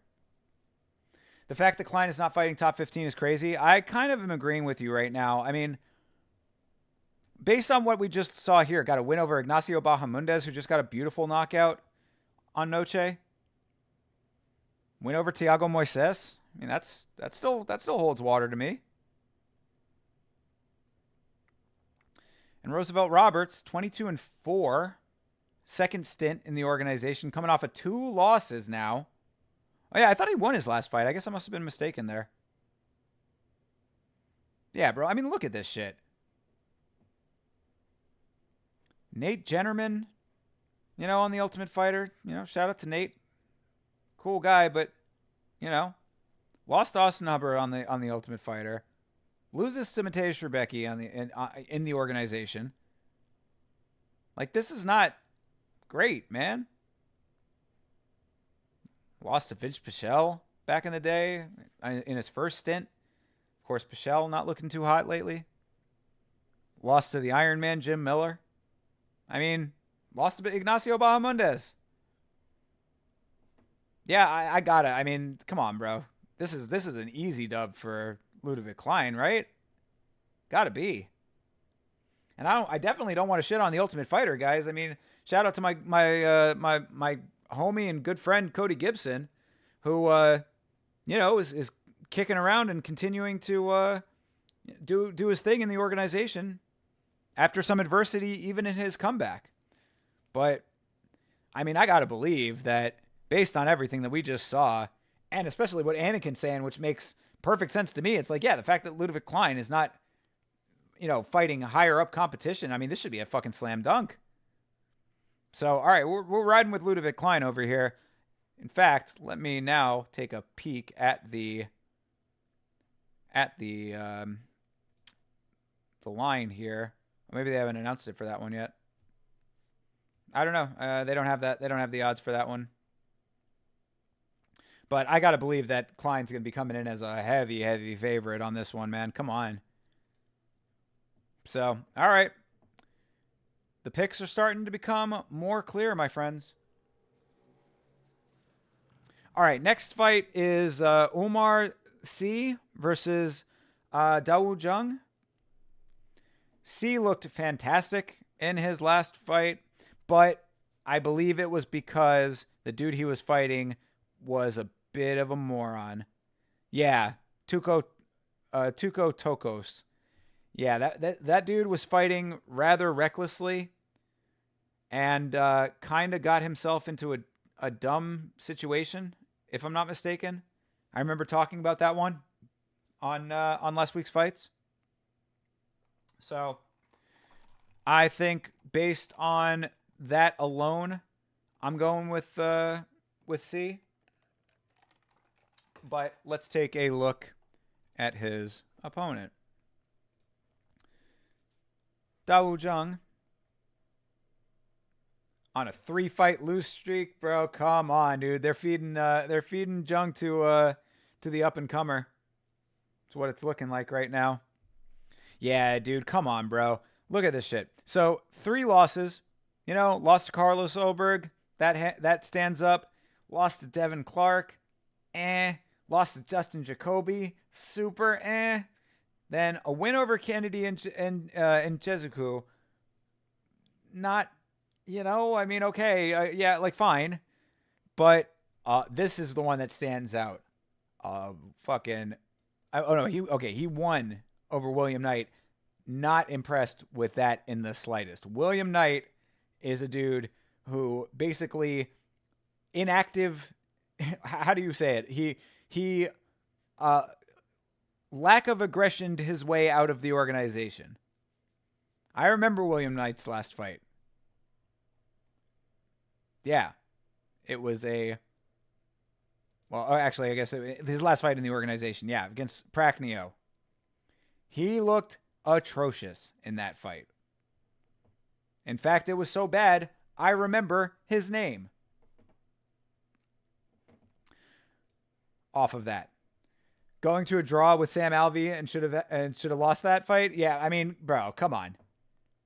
This has to be another slam dunk over here. C all the way. 10-0 too, bro. Why the fuck they doing this to my dude Dao Jung? Like 3-fight losing streak with a terribly rocky record, and they're putting up against a fucking undefeated guy who, I mean, that last fight, that was a first round submission, if I'm not mistaken. Was it not? Yeah. Yeah, I am not mistaken. First round submission. I mean, TKO here, rear naked choke here. Guys apparently has hands as well. I mean, I don't know what the chin was like on any of these guys, but knockout here, rear naked, knockout, knockout. I mean, come on, man. C might be a dude to keep an eye on in general. C might be a guy that you might want to have in the back of your mind, especially if he gets a win here. Because, I mean, Da Woon-jung might not be like the biggest name on the planet, but it's a name that I know. You know, I mean, it's one that has stuck in my mind. Like, you know, I don't hear that name and I'm like, oh, who's that guy? I'm like, oh, that guy sounds familiar. So we 11-0 in the organization. You know, that 0, it doesn't mean as much in MMA as it does in boxing. But that being said, when you have that O, the longer you can keep it, the more impressive it becomes, right? Shout out to Habib. I'm glad C is getting this big moment. He deserves it. Yeah. I mean, I don't even think that this is like the hugest moment that he's getting, really. I mean, I think that this is the exact right fight for where he's at. I think it's kind of unfortunate for Jung, because it does seem like they're kind of feeding him to the up and comer, which is what happens in this sport. You know how it goes. This is not uncommon in the slightest. But yeah, I mean, the guy, dude, if he's got hands on top of his ground game, let's fucking go, bro. Not too many grapplers in lightweight, and C has grappling advantage. Yeah, for sure. Or light heavyweight, rather, my bad. Yeah, most definitely. You're absolutely right there. I mean, like I said, I don't want to speak too soon. You know, anything can happen, and he could go on some massive losing streak afterwards. But as of right now, you know, no jinxing, but he could be a guy to keep an eye on. And I do think he's going to win this fight. So let's do, how many more do we have? Okay, we got a couple more. We'll recap it at the break here. All right, Iwan Kutelaba, a name that I'm sure everybody is familiar with, Hulk Smash, versus Ivan Ursulin from Croatia. Let's see what the deal is with this guy. Croatian. Shout out to Mirko Crow Cop.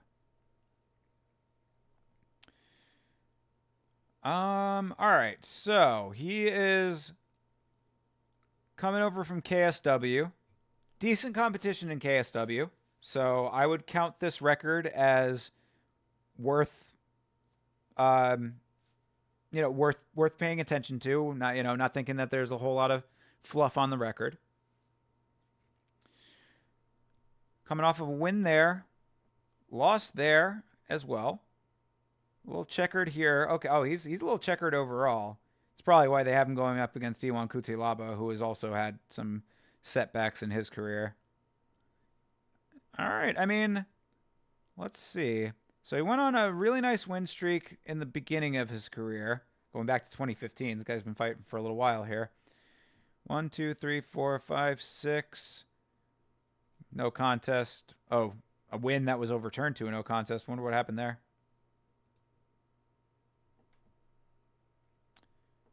It was a loss that was overturned to a no contest for this dude Poppin. Okay.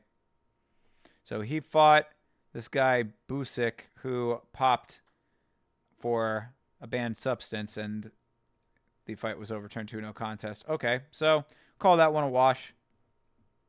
So that was, what did we say, 6, 7, 8 fight, 9 fight win streak before he had his first loss. Then he had a string of 3. Loss, win, loss, win. Huh. A lot of information to mull over on that one, especially not seeing any of these fights. All right. So now we have that information. Not inspiring a ton of confidence, but Wait, hold, what? Were those amateur fights? A bunch of these? Because yeah, how do they have him as 14-3? Yeah, those. Oh, how many of these were amateur fights then? Hmm, it's a little strange.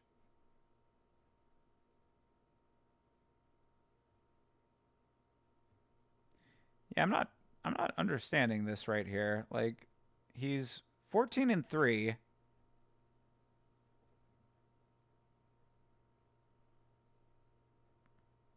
Oh no, maybe I'm mathing wrong. I'm dumb. Never mind. I take it back. It is just the three. But it's just this checkered part here, I guess, that was throwing me off a little bit. Yeah, I don't know what happened. My brain fucking shut down for a second there. Sorry, guys. Anyway, 14-3. You know, honestly, I guess that the way to look at that is that a single loss within the win streaks is not that bad, but when it starts becoming checkered like that, that's where I'd start to be a little bit more concerned. Versus Iwan Kutelaba, 17-10. You know the deal here, man. Win over Tanner Boser does not hold up to me. Again, win over Devin Clark does not hold up to me all that well. I mean, this dude, you know, it's a long time since all this green, man. Iwan has taken too many losses for you to trust him. That is literally what I just was intimating at. Yeah, and then again, a loss over or a loss by the hand of Felipe Lenz. Felipe Lenz, who is like I believe either retiring or was on the verge of retirement or something. I mean, like, didn't he say that he was stepping away from the sport, or that his contract didn't get renewed? Is that some? There was something with Felipe Lenz where it was like I seem to remember that he was going to not be around. So yeah. This is a tough one. This could be a nice sort of easy fight for Kutelaba, or this could be a little bit of a coming out party for this Urslan gentleman. Because this is his first fight in the UFC, so this is a premiere, and he's premiering pretty high up. I mean, this is main card, right? I don't know where the prelims end and where the main card starts on here. But if he's not fighting main card, then he's fighting damn close to it. 1, 2, 3, 4, 5, 6, 7. Okay, this might be that might be the featured bout of the prelims, or close to that. But either way, making his debut against a vet. So, do we go with the untested Croatian in the UFC? I don't know. That's a good one. This is I always love fights like this, because this could either be, you could either have a dude who comes in and puts on a fireworks display because he's like a diamond in the rough out there in KSW, for this guy's example, or you can have a guy with a lot of hype around him who did a lot of great things in other organizations outside of the UFC come in, fight a vet, and, you know, the vet proves that there are levels to this game. So I don't know. I'm on the fence. But my gut is telling me basically what Anakin in the chat said.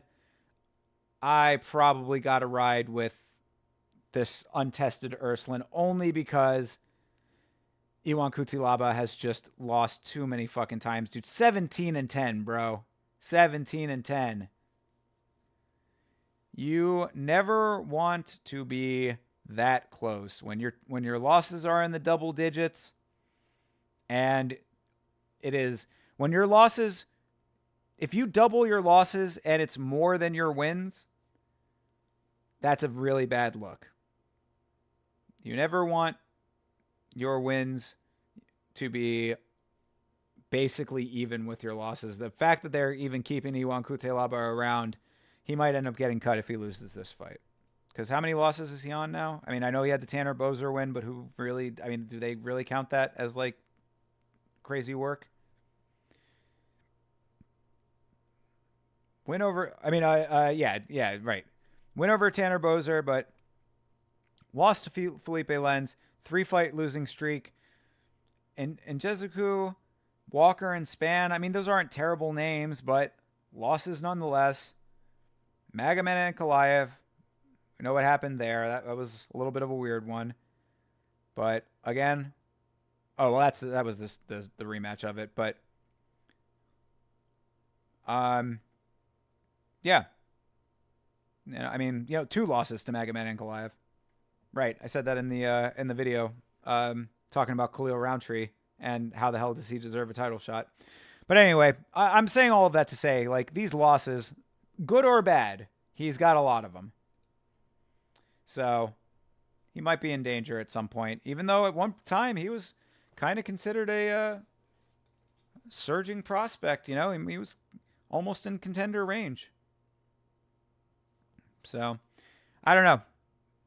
But based on the amount of losses that he has taken, I'll ride with the new guy. Again, even if it's a crazy underdog pick, I'm going with the new guy. I'm going with fresh blood on this one. Because, like, I think that's what I would say. Like, that's probably what I'm going to be saying on tomorrow on Monday, where it's like, there's differences to the type of fighters where it's like, if you feed the old guy to a young up-and-coming guy, like, certain fighters, if they're of a higher caliber, will be able to show that there are levels to this game. Shit, fucking Dustin Poirier versus Benoit Saint-Denis is almost that to an extent. I wouldn't say it's exactly the same, but you know what I'm saying. Dustin Poirier, slightly later on in the career, has this fight with Benoit Saint-Denis, who's certainly a surging prospect. Shows that there are levels to this game. Iwan Kutelaba, I don't think he's that guy. There you go. Prediction made. All right, moving on here. Fares Zayam versus Matt the Steamroller Frivola. Frivola, a guy who I know has been up and down a little bit. Well, my bad, Anakin. Felipe apparently contract didn't get renewed and he was on a 4-fight win streak. That's what happened. Thank you. Okay. Yes. All right. Now it's making sense because I knew that there was something with the contract. Appreciate that. Thank you, bro. Sorry I took a minute to get to that. All right. So this is Fares Zayam. 3-fight win streak. One of those being Jai Herbert. Jai Herbert seems to be coming up a whole lot in these conversations. Guess he's fought a lot of people on this card. Went over Claudio Pugliese. Michael Figlak. Yeah, I mean, okay, these aren't terrible wins, I mean, like, none of them are like jumping out at me as like crazy super ultra wins. I think Luigi Vendramini, I believe that's the guy that Paddy Pimblett made his debut against. Yes, I am correct. So he was already losing. Got a win over him. Jamie Molarkey, also, on the lesser end of the Australian fighters, I would say. So, I mean, none of this is really sticking out to me as like crazy, crazy, amazing wins, but they are wins. Matt Frivola, on the other hand, just lost to Benoit Saint-Denis. Obviously, that holds up. Head kick by Benoit. Shit, I forgot that was his last fight. So, all of that being said, beat Drew Dober. Tough motherfucker, we know that. Atman Azaitar. Okay, decent win there. Genaro Valdez. Don't remember Genaro Valdez off the top of my head. Doesn't look familiar, but he's on a 3-fight losing streak now himself. All right, so maybe that one doesn't really hold up all that well. So based on all the information, I lost to Terrence McKinney though, man. That does not hold up well at all. Although Terrence McKinney is a guy that either fucking wins or fucking loses. So, anyway, all that being said, I think American toughness is going to be the order of the day for this fight. I'm going to ride with Matt Fravola. All right, we're getting now into a couple of the dudes who I'm a little bit more familiar with, I think, or at least I remember them a little bit better. Morgan Charrier. He's the dude with the weekend hair. Or I know, he's the dude with the XXX Tentacion look. He's got the little dreads that are dyed. He doesn't have him in this picture, but he does. He does somewhat resemble XXX Tentacion. R.I.P. to that guy.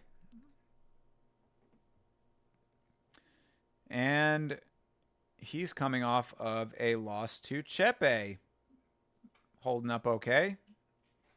Crazy to me that Chepe is 19-9. Because I guess he's just been improving. Taking a couple of losses, but he looked pretty okay. Even though he was fighting Damon Jackson, who just wasn't looking okay. So, all of this being said, comes into the organization, gets a nice win with body kicks. Always love to see that. That was the previous France card, I believe. And then lost to Chepe. All right. So with all of that information, let's take a look at Gabriel Miranda. Man with awesome mustache. Got to give him the nod on the stash. Also lost to Benoit Saint-Denis. Always appreciate when they do this. Guys who both have a shared loss. See who's the better of the two losers. Not exactly a nice way to put it, but you know what I'm saying.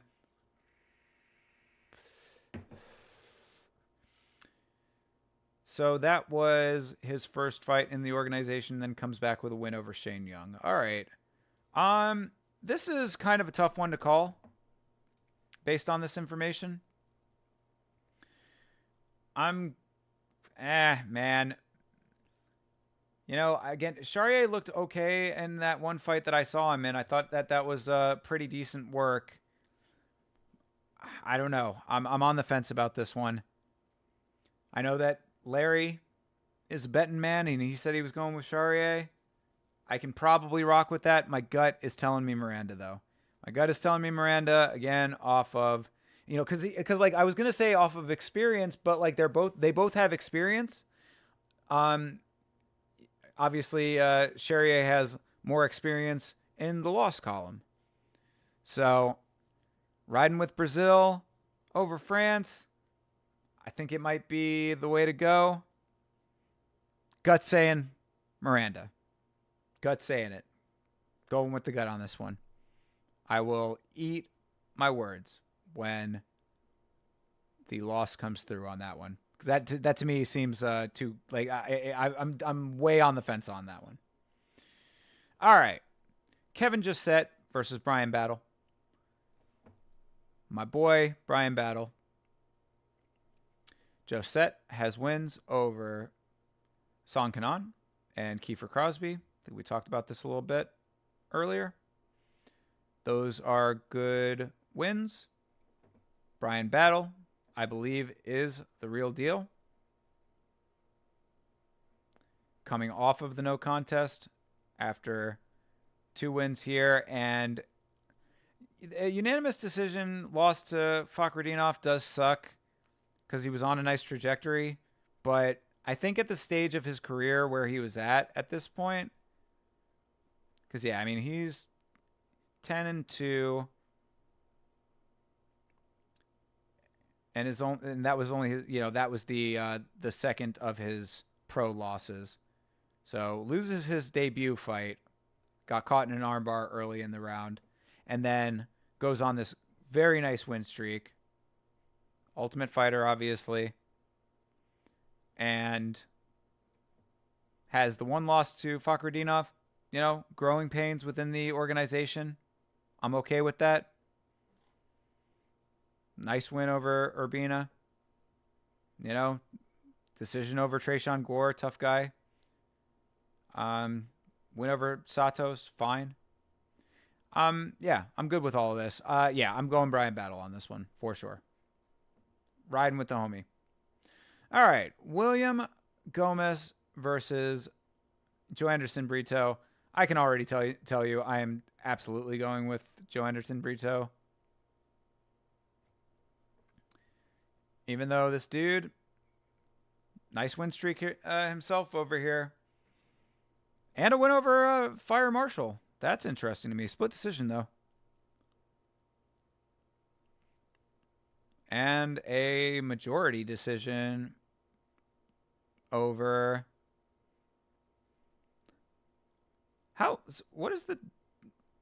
What's the difference between a split decision and a majority decision? Oh, maybe if one person had it as a draw, I guess. So, I mean, there you go, though. If it's a majority decision and a split decision, okay. I do remember the body kick knockout of Giannis Gamori, but Giannis Gamori's been fucking up.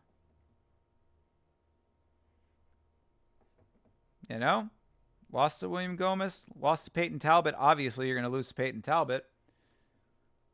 I, based on this information, am going with Joe Anderson Brito.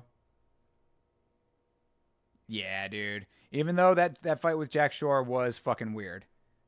I have never before, I mean, maybe I have at one point, but I don't remember ever seeing a cut to shin doctor stoppage.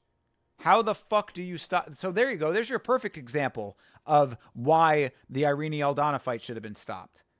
Anybody who has anything to say about that shit can fucking talk to me about that. Because, I mean, Chase was saying that it shouldn't have been stopped before the third round.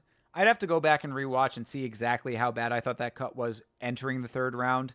But, I mean, the fact that fight did not get stopped going forward into the, first minute or so of that round. Give me a fucking break. That fight should have been stopped for sure. So, there you go. Jack Shore getting a cut to the shin and having the fight stopped. A little ridiculous in comparison. But Joe Anderson Brito. Ninja choke. Love to see it. Rear naked choke. Love to see it. Beat up Weston Wilson with ground and pound. Let's go. TKO of Andre Fili. This is all good work, man. Win over Diego Lopez. Joe Anderson Brito gets the fucking nod for sure. I would say heavy favorite. All right. Moving on to the co-main event here. Nasruddin Imavov versus Brendan Allen. Love this fight. Brandon Allen, I think, is a fighter that for some reason people do not really rock with all that much. I don't know why. Like, I think that he's just sort of one of those dudes that just like hangs around in the rankings and continues to win, and people don't give him his props. I really don't get it, but I fuck with him. Split decision win over Chris Curtis. I thought he won that fight. Rear naked choke over Paul Craig. I mean, Paul Craig has proven himself to be a beatable fighter. That's unfortunate, but it is what it is. Win over Bruno Silva.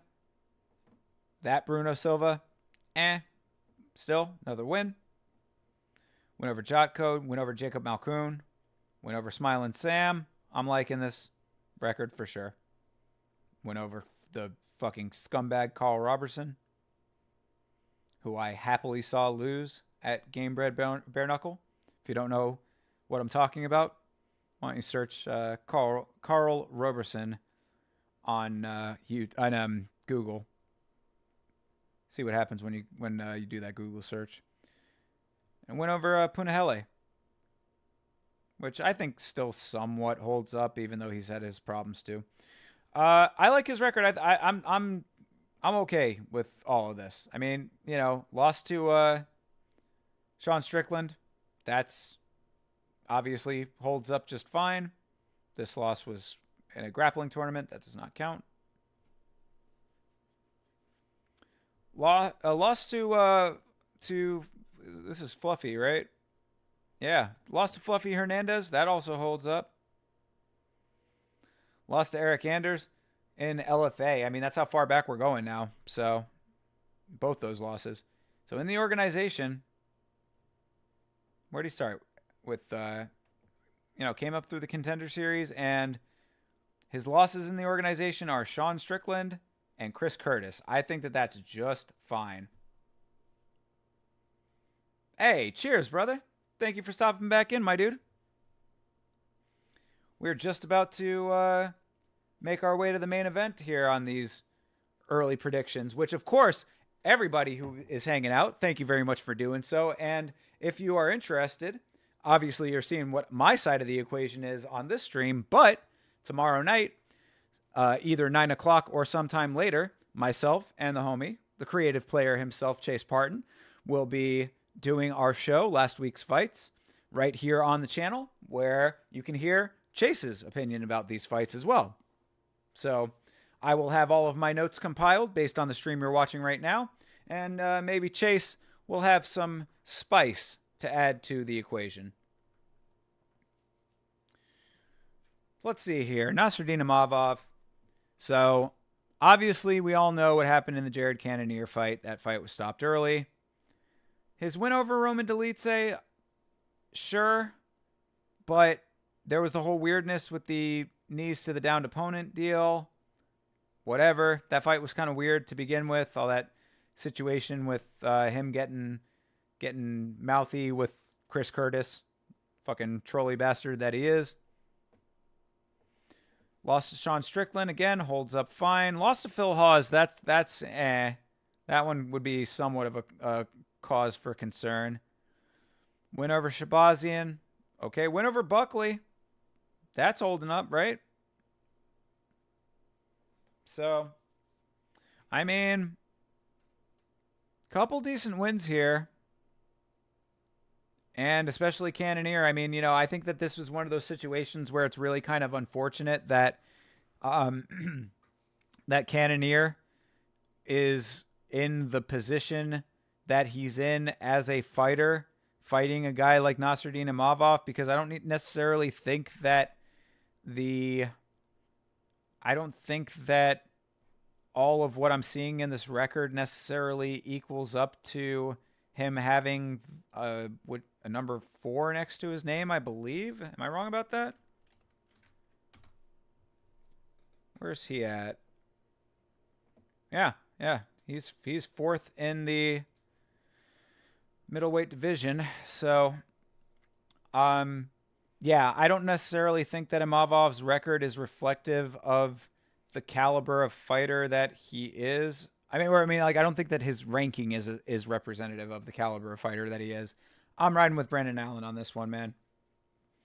I like Brendan Allen. As I've said before, I think that he's getting a little bit of a bum rep. I don't understand why people are not feeling him more. But I think maybe this is a good chance for him to show off and do some nice work here. Is it because he doesn't finish? Is that why? Is he not a finisher? Decision. Rear naked, rear naked, rear naked, rear naked. 4 rear naked choke finishes in a row with a 5th with a decision in between. Come on, bro. Fucking got to win it with a heel hook. Motherfucker got a heel hook submission. Dude is a rear naked choke machine over here. How can you not fuck with this? Bro, if you are watching out there and have a problem with Brendan Allen, please let me know why. I'm a fan, bro. I am a fan. Dude gets the job done, and he's got a cool hat. You don't know what I'm talking about? That's what I'm talking about. Well, that's Shavkat's version of it, but hell yeah. Look at that. Oh, you can't see all of it. Sorry. Edge of the screen kind of cuts it off a little bit. But, boom. There you go, baby. Look at that hat. Hat fucking rules. I want a hat like that. He's a schmuck? Why? Is he just, is he a shit talker or something? I don't know, but I don't know too much about him outside of his fights. What's the deal there? Oh, did he get the hat from Shavkat? Maybe Shavkat gave him the hat. That's kind of cool. Bro, he's got Shavkat's... He is channeling Shavkat's energy through a hat. Motherfucker got that hat from Harry Potter. I don't think that that's what that hat does. I don't know. Whatever. You know what I'm talking about.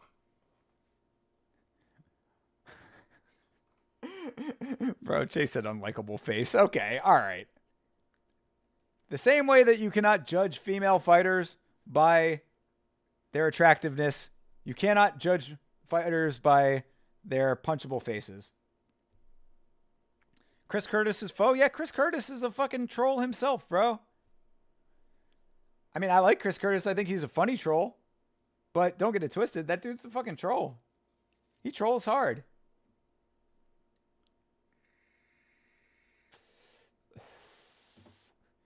Curtis is a trolly bastard, bro. I was just talking about that. The Nasruddin Imavov fight with what was it? Roman Dolidze, right? Yeah, Roman Dolidze. Chris Curtis is in the corner talking shit through the cage.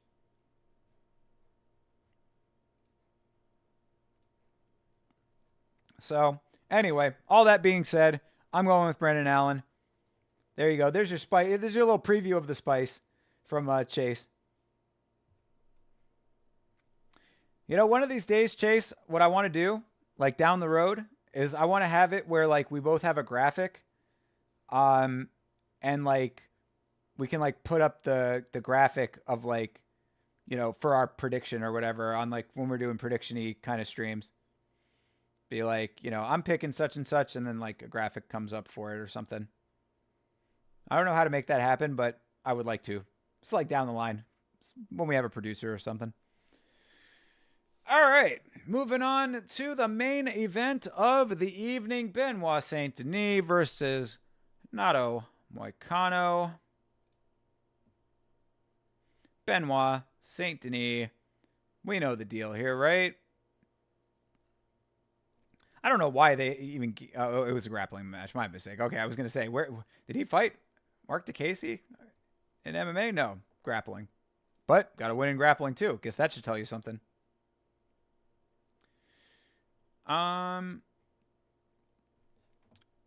So yeah, I mean, look at the record, man. The record speaks for itself.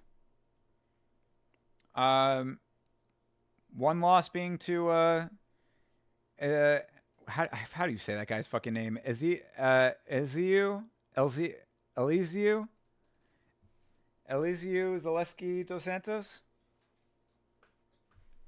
You know, that's not terrible, but and also early in his career. And the only other loss to Dustin Poirier? Come on, man. Got to be going with that over Renato Moicano, who is impressive at times, but I mean, losing to Rafael dos Anjos in 2022 is not a great look. And of course, we know what happened in the Jalen Turner fight. Win over Drew Dober. Again, Drew Dober's a tough dude, but he is beatable. We know this. Beat Chase Hooper in grappling. That's actually kind of impressive. Win over Alex Hernandez. Not fluffy. That sort of holds up, but Hernandez, of course, went a little bit wonky, a little bit sideways. Chris Benoit Saint-Denis. Yeah, Andy beat you to that one earlier in the stream. Can't make that comparison. Can't make that comparison. It's not fair. Not fair to my dude BSD. He didn't choose it. His parents did. And I'm assuming by his age that that event had not happened by the time he was born. So yeah, this is all Hanato. I mean, again, not bad wins, also not terrible losses. Lost to Rafael Fiziev, that's not bad. Lost to fucking Jose Aldo, come on, man. Lost to Korean Zombie. These are fine losses, bro. Lost to Rafael dos Anjos late is a little less impressive, but Renato Moicano has been tested, I think is the theme of this record. So, could it happen for Moicano? It could. Am I going with Benoit Saint-Denis? Yes, I am. So, there you go. Let's do a quick recap over here. For my notes, I will go back and use this live stream as my reference for my notes for tomorrow. Again, last week's fights right here on the channel tomorrow. We're going Chris Duncan. We're going Nora Canole. We're going Victor Altamirano. We're going Daria Zelesniakova. We're going... Did I say Lopoulos? I want to believe Morales. I think I'm sticking. I'm gonna take the spicy one. I'm going Morales. That's a very spicy one. I don't know if I'm gonna put money on that one, but I'm going with Morales because I was not impressed with Lopoulos. Ludovic Klein is your lock. Omar Sy is your other lock. I'm going with the newcomer, Ivan Erslan. I am going with the American Power in the Steamroller, Matt Frivola. I am going with another controversial one in Miranda, Gabriel Miranda. I don't think that Charrier has been tested enough yet to inspire an amazing amount of confidence, but that's where I'm going with Miranda. Brian Battle, another possible lock. I would say Joe Anderson Brito, also another possible lock. So going with both of those guys. We're going Brandon Allen, and we're going Benoit Saint-Denis. So there you have it, folks. That is my set of predictions for the upcoming card. Of course, we will go over all of that again tomorrow. So if you are catching the VOD or just want to come back having seen this, here are the opinions of my boy Chase. I highly recommend that you do. And we will talk all about it. We will also be going over the Contender Series from last week. Unfortunately, I don't think I've said this on stream just yet, but I might have said it during the last Contender Series. The next Contender Series, this coming Tuesday, I will not be live for, unfortunately. I will be at a concert that night that I've been waiting for a number of months to go see. It's just unfortunate that it happened to be on a Tuesday, but got to go see my boys. So I'm going to make that up probably on Wednesday night. Don't hold me to that, but I'm going to be shooting for a Wednesday night stream to make up for the Tuesday night lack of Contender Series stream. So unfortunately, I will not be with... well, actually, no. Maybe I might be with the Vitz King. I'll have to call up the Vitz King and see if he wants to do Wednesday. So there is potential for me still to watch it with the Vitz King. But if he can't for whatever reason or doesn't want to, then either way, I will absolutely be doing a rewatch or replay rather of the Contender Series. I will not watch or look at any of these results in the time beforehand. You need Omen's picks. Just leave Omen to watch Contender Series on Tuesday. Facts, bro. I need to send Omen over to Vitz King's house, and then he can watch with Vitz King. I'll take the night off Just let the stream run itself. That's where I need to get to, man. I need to get Yama to a point where I can just have other people doing stuff for me. That's working smart. Where is Omen? I don't know where he went. I think he's sleeping. He's a little tired, boy. You know, it's like he's I'm in love with the cat, man. He's adorable though. You know, he's got a lot of energy, and then he tuckers himself out. He's like a child. Exactly. Yeah. He's got to earn his keep. For sure. Yeah, but yeah, you know, Omen is doing well so far. We're going to take him to the vet tomorrow to make sure that he's 100% healthy. But from now on, I will have to consult with him to get his picks for sure. But those are my picks for right now. Generally don't do predictions, but there you go. If you like predictions and want me to do more of them, I can maybe occasionally do some of these.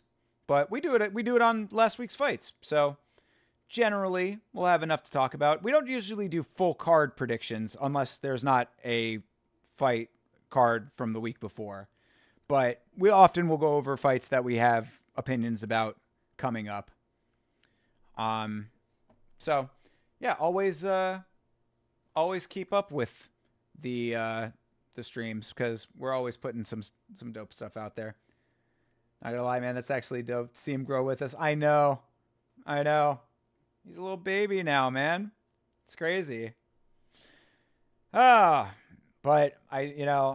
just the cynic in me and, the rationalist, I guess, to an extent, it does hurt because I had a cat from almost his age.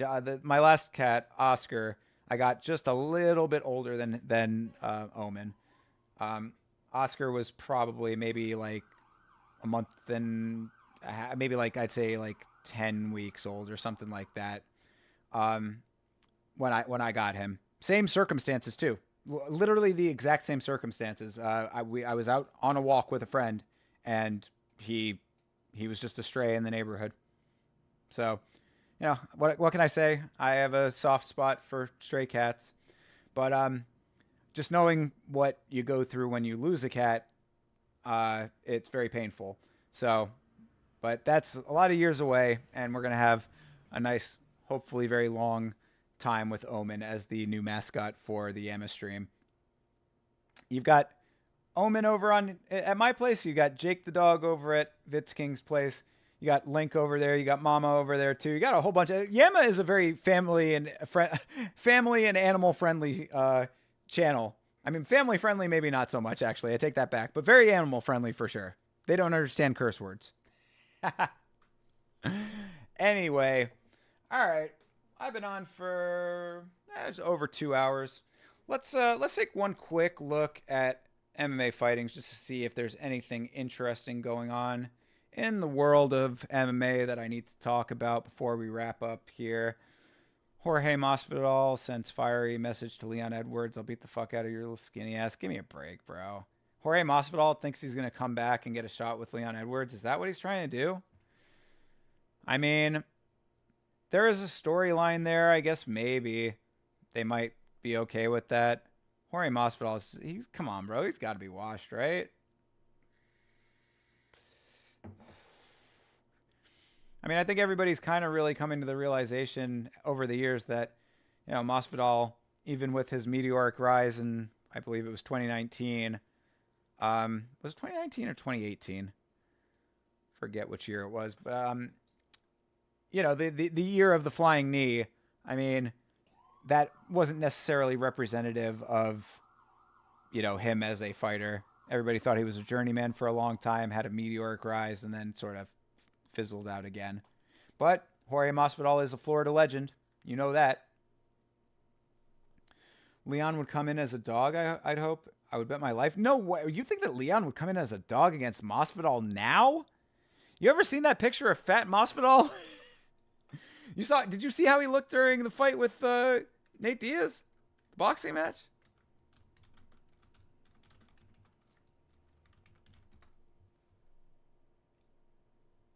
Where's that picture of him in the Hawaiian? Yeah, this is it.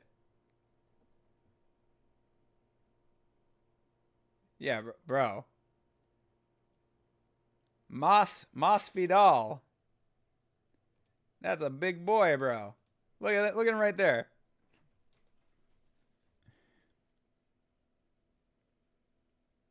Oh, you'd hope. Got you. Yeah, yeah. Got. I would hope too. There's no way in hell, though. There's no way in hell. Let George talk his way into the favorites line. Yo, if Jorge can fucking figure out a way to jaw flap that hard, I would be impressed. I would actually be super legitimately impressed by that. I'd be like, damn, Jorge, you really still got it. And honestly, I mean, I think he might have won the boxing match too. So maybe he still does have some hands. I don't know, because he didn't look that great. Again, even in the boxing match, he looked kind of pudgy too, or at least at the weigh-ins, right?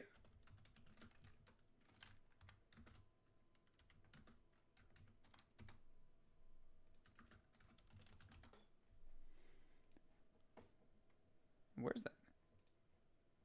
Yeah, I mean, not bad. You can tell that he's got a little bit of the bump. Honestly, what it looks like to me, and I don't want to put this on him because I really hope that it's not the case, but it almost looks a little bit like the ulcerative colitis that GSP had that sidelined him for a little while. You know, like where you have that like the stomach with the abs, but it's like protruding.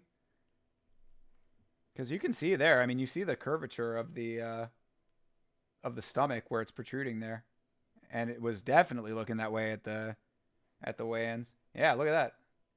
Boom, boom, boom. Big, almost looks bloated. So I don't know. I don't know what's up with all that. But if something comes out in the future, you heard it here first. Jorge on his Connor businessman era, he owns that league, or just the name on it, Gamebred FC. Yes, he is a co-owner of Gamebred Bare Knuckle MMA. He co-owns it, I believe, with the guy who does Island Fights, which is a Florida-based promotion, which I've actually been trying to make some time to go out and check out an event for. I got to keep an eye on Island Fights and see when they're doing an event. Actually, this is a little Yama fucking trivia, I guess. I saw Gamebred Bare Knuckle MMA with the Vitz King. We went to go see it live. It was a great time. Had amazing seats for it, man. We were right on the cage, basically. We were the first row. Well, not the first row, but we were like I think, fourth row from the floor. So, like, they have the floor seats, and then it's raised, and you've got the, the bowl part. We were fourth row bowl. So we had a direct shot of the cage. And I was planning on doing a video about it, but the same week that I had started doing the video about that event, the Igor Severino bite on Andre Lima happened. So I was like, there's no way I can't talk about that. I have to talk about that, the bite. I mean, that's what the shit that Yama was fucking made for, you know? So anyway, a little bit of trivia. Unfortunately, I still have a folder in my Yama folder for that event. Unfortunately, I don't think that there's any reason to make a video about it anymore. That time has passed.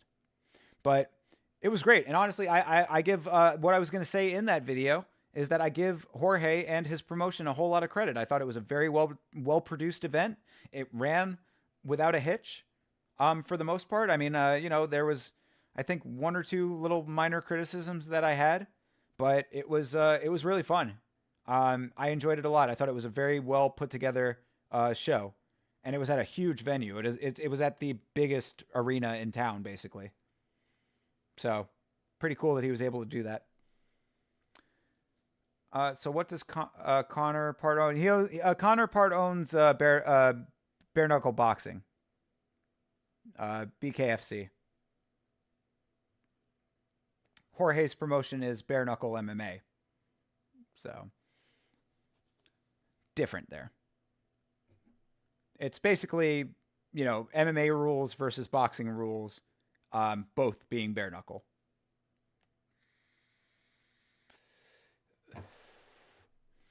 So yeah, would I go to another a Game Bread event, absolutely I would.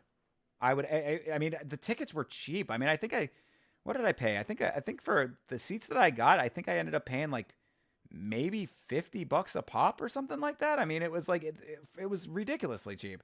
Floor seats, I think, were like maybe 100. Could have gotten floor seats to that thing.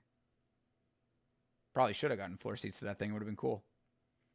But I just wanted to check it out. I mean, really, I wasn't necessarily needing to see it from the floor. But again, yeah, would I go to another one? Absolutely. And I'm happy to support Jorge Masvidal's endeavors as a dude who is doing it for the love of the game. I mean, Jorge is doing it to give fighters an opportunity to fight, give guys who can't fight in other organizations an opportunity. I think it's a great thing.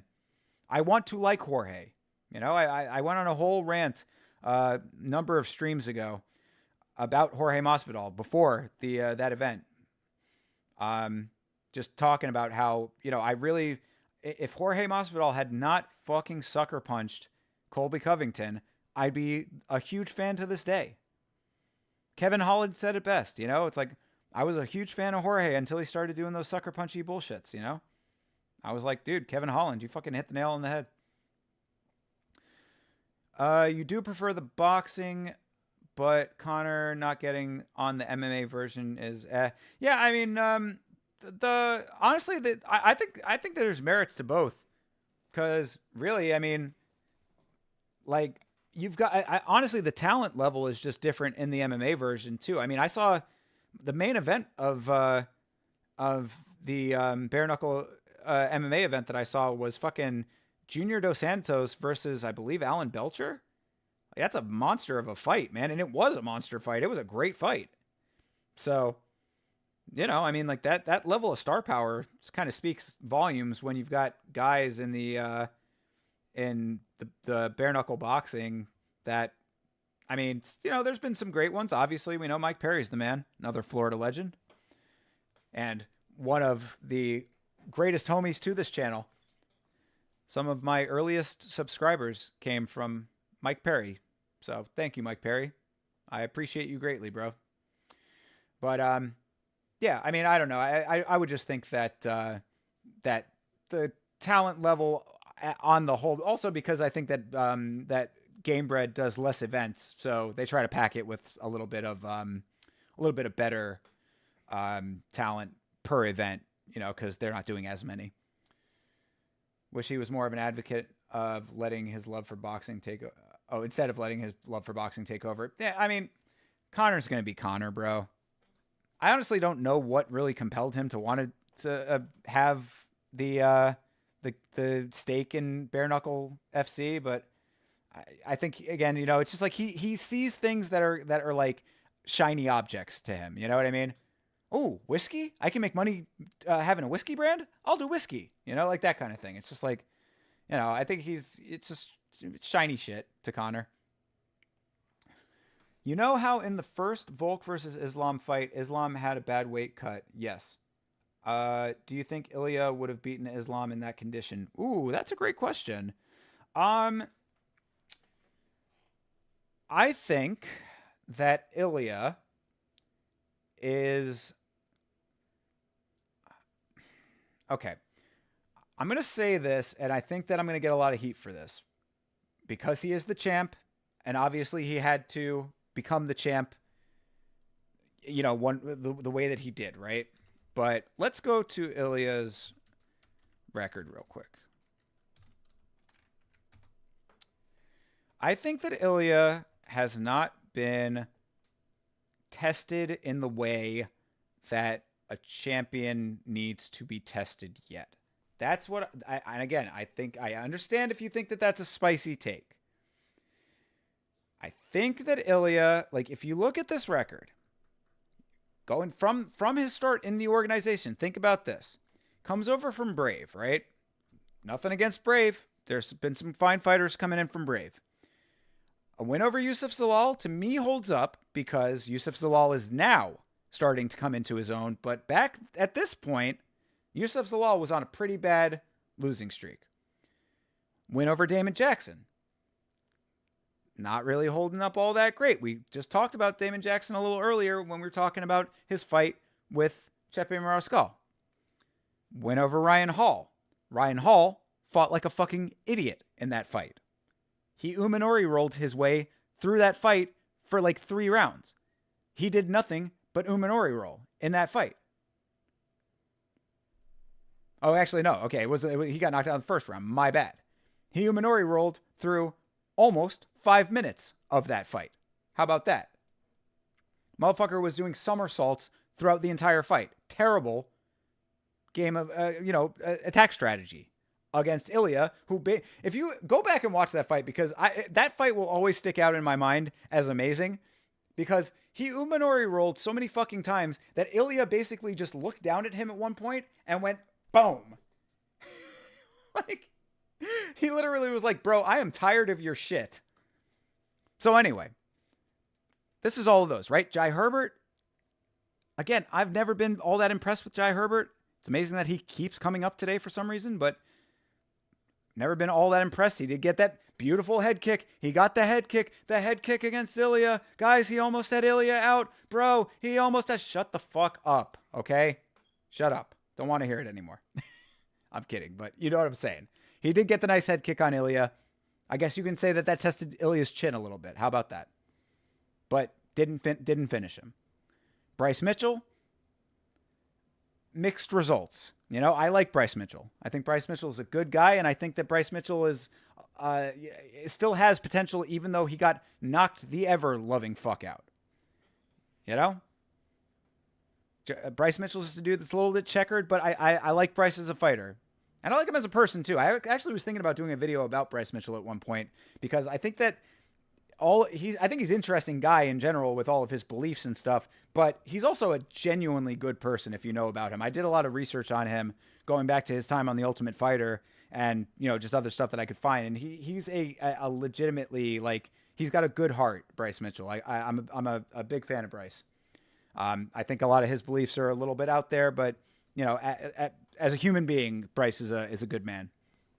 So all that. Then Josh Emmett, another guy, not a bad win, but checkered. I say all of this to say I don't think that Ilya has been tested the way that a champ needs to be tested. And you can say to me, Thinker, you are nuts. He fucking beat Volk, and you would be right about that. I would agree with you on that. However, it's Volk post head kick knockout by Islam. So it all brings it back to the question at hand here from John Dong. If Islam had a bad weight cut and was fighting Ilia Topuria, I would probably at this point go with Islam. So that would be my prediction. So anyway, long-winded way to get a little bit of what I've always been thinking about Ilya off of my chest. I have not had a chance to express that yet on a Yama episode, but that's my feeling. You can say, again, Thinker, you're fucking completely nuts. You're an idiot. You're entitled to your opinion there. I'm just giving mine. Tom Delaney, what's up, brother? I think Moicano is durable enough to survive the first round with Benoit. I can see Moicano getting a sub in the second or third or grinding to a boring decision. That would probably be what I say about that kind of that kind of statement is that this fight is another one of those where it's either going to be Benoit by finish, I would think by knockout, or Moicano by sub late or decision. Or decision by either of them. So if you have a prop, I put it in these terms. If you have a prop on your book that is Moicano by decision or Benoit, Moicano by decision or sub, or Benoit by knockout or sub, I mean, that's a little bit of a heavy prop. I'm sure you're not going to get exactly that, but some combination of those two things on either side, I would take that prop, basically. Moicano by sub or Benoit by knockout. That might be a workable one. Or, Moicano by sub, Benoit by decision, Benoit by knockout, Moicano by decision. Whatever, any combination of those factors, I think that that's probably a safe way to go. But, somebody was saying that, they thought that Benoit's wrestling was better than Moicano's. I'm like, yeah, maybe his wrestling. I don't know about the ground game grappling. Definitely not any kind of BJJ, of course. I don't know. I don't know about all that, but I would ride with Moicano on the ground, personally. I don't know if either of them will sub either other. Yeah, I mean that's the thing. I mean, I don't. I would think Moicano has a better shot of getting a submission than Benoit does. Like if Benoit is in a submission, like a position to submit, I think that he has less of a shot actually achieving it than Moicano in the same set of circumstances. That would be my initial gut feeling anyway. The two fights between Volk was the best version of Islam we saw, and I hate to admit it, but he outclassed the guy I saw as the best. Yeah, but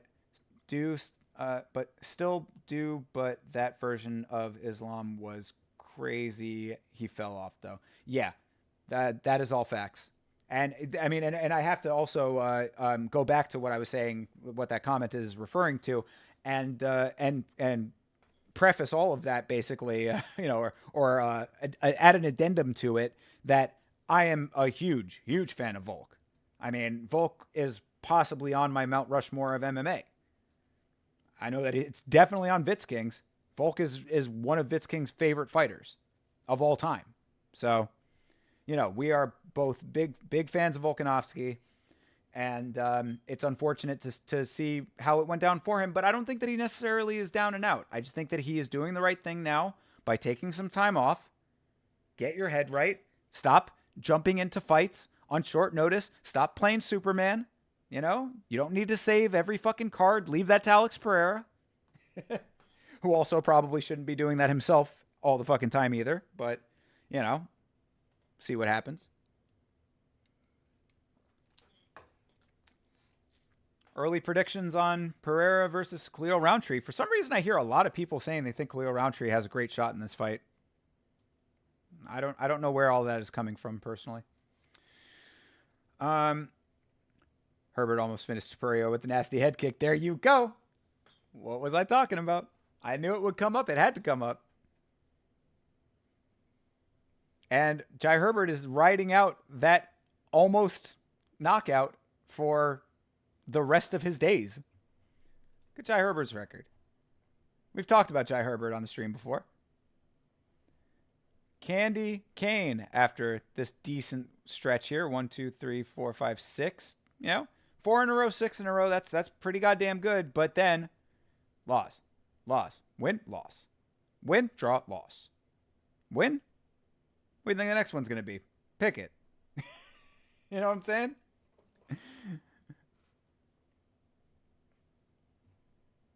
Yeah, and a loss to Zayem, who is fighting on the card coming up. I'm telling you, I can't ride high with Jai Herbert, bro. I can't do it. John Dong says, I am going with Alex to win, but given how Yuri doesn't have good defense, do you think Khalil will be better than Yuri did? That is a good point. So, Yuri is a fighter that bothers me for exactly that reason. Not necessarily just the defense part of it. His defense is not great. I made the joke in the Yama episode. It's ironic that Yuri is from the Czech Republic and yet has never checked a leg kick. So, Yuri, I think, is a person who refuses to change his style. That was what bothered me the most. If you go back to the Yama episode after that fight, after the second fight, Yuri versus Alex, I was reading Yuri the Riot Act. It's because I like Yuri as a person and I like him as a fighter. I was upset that he did not do a fucking thing differently in that fight.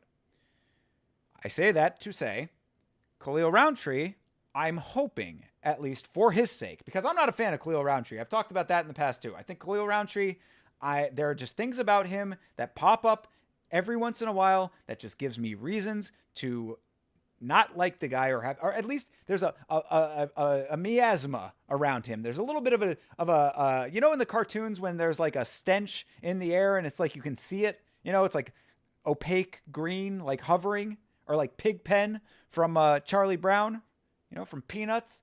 That's how I feel about Khalil Roundtree. Like there's a negative aura surrounding the guy to me. So I say this just to say, if he's going to want this to be a competitive fight, I hope that he learns from the type of performances that Alex has had. He's saying he doesn't want to shoot. I'm saying, why the fuck would you not? I mean, maybe he's just saying that. But I have been saying forever now at this point that, so I made an entire video on this channel about, is Alex Pereira a fake black belt? The reason I made that is because no one seems to want to test the black belt that he now has. Try to take this man down. We know that he can be taken down. Why is nobody wanting to do this? Anyway, so will Khalil do better than Yuri? Potentially, if he learned from any of the elements that Alex does time and time again. You have to be apprehensive about the hands. You have to keep distance unless you are going to shoot on him. If you're going to shoot on him, make sure you fucking get him down. Alex is an easily understood, hard to solve puzzle, I think, for people. It's like, what is he going to do? He's going to knock you the fuck out. How is he going to do it? Well, one of his two hands. Pick one. Okay, how do you negate a knockout? Well, you keep distance, you shoot on him, try to get him down, you try to submit him, try to take his back.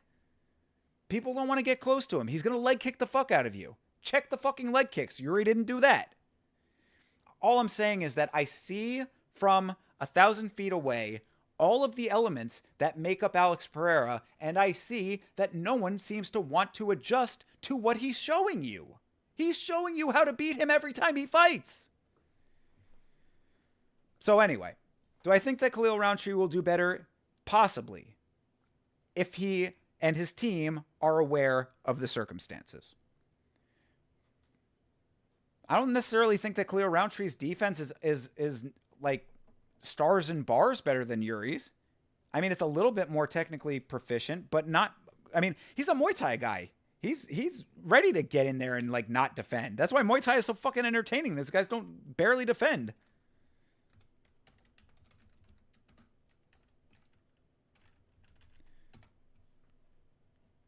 Khalil Roundtree.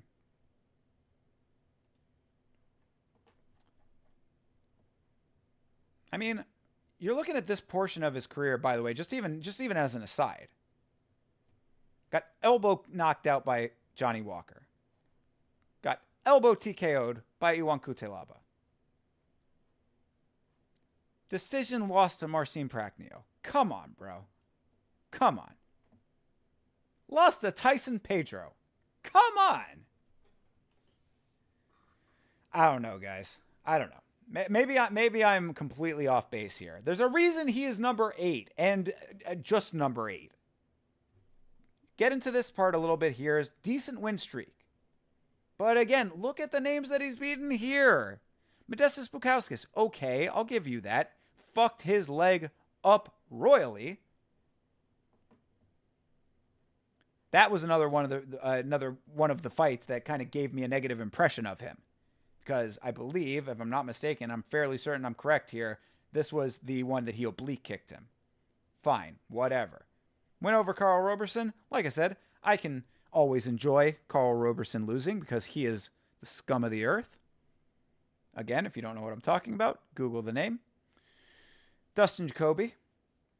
Fine. Chris Daukaus. Please. And Anthony Smith. Bro, do I have to say anything about this? Give me a fucking break, dude. So yeah, if you're telling me that if we're talking about defense versus defense, if you're getting elbow knocked out by two different guys, both of which are not really considered like top guys anymore. Maybe there was a time that Johnny Walker might have been somewhere in that conversation. Definitely not anymore. And we just talked about Iwan Kutelaba. So Anyway, that's a long-winded way of saying if he doesn't adjust anything based on what he's going to be getting from Alex, who telegraphs his style from a million miles away at this point because you've seen him fight, you know what he's capable of. That's the outcome there.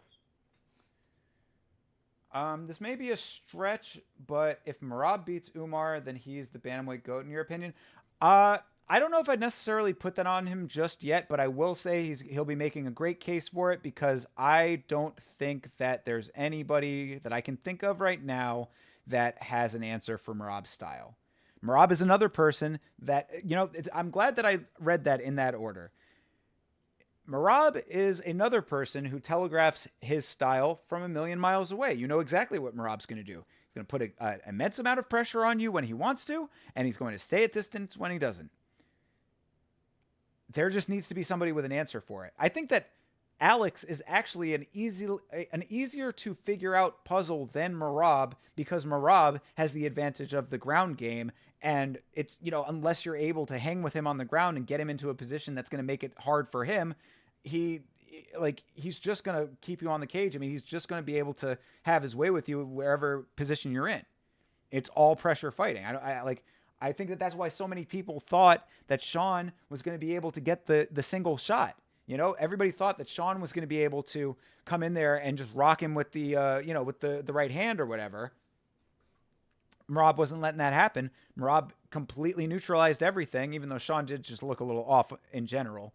I digress. The point is that I would say it's a little bit early to consider Merab the GOAT, but I don't think that it's out of the question for him to become one, or to become that thing.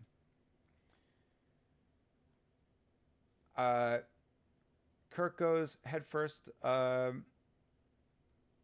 with little to no lateral movement. He's so reckless. Oh, Yuri. Yeah. Absolutely. Yeah, extremely reckless and doesn't want to do a thing to change any of it. The guy does not put his fucking hands up for anything. You don't actually bet on fights, bro? How much have you lost? No, I do bet on fights, and I've lost plenty. Yeah, no, I've lost a decent amount. I've made some. I'm not trying to get rich off of it, but I do bet. I had a good parlay on the which one was it?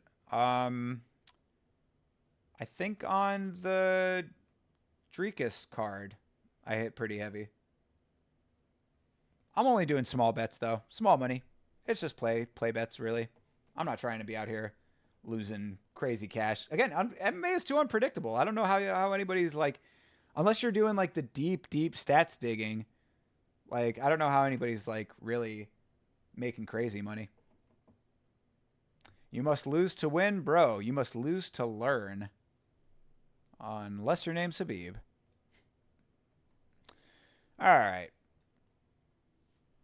Cool. All right, we're coming up to almost 3 hours here, so let's see anything else on the homepage here, and if there's anything else worth taking a look at before we call it a night. Thanks again for everybody who's been hanging out. Tom Delaney, John Dong, fucking Rick Allen, the Sourpuss, creative player, always my brother. Elite, much love, my dude. TJF, thanks for checking in as well. Appreciate all you guys. Anakin, thank you guys. Thank you very much for making this an enjoyable evening. Really glad I was able to come on, and also really glad to see that we have not dropped frames, baby. Yo, shout out to Restream, hooking it up with the software. I don't want to speak too soon, but as of right now, things going okay. So doing the delta between what you won versus lost, have you ever been in the blank? The delta. Nice flowery language there. Yeah, after 305, I was in the black. I've been up. Last year I was up on the year. I remember that.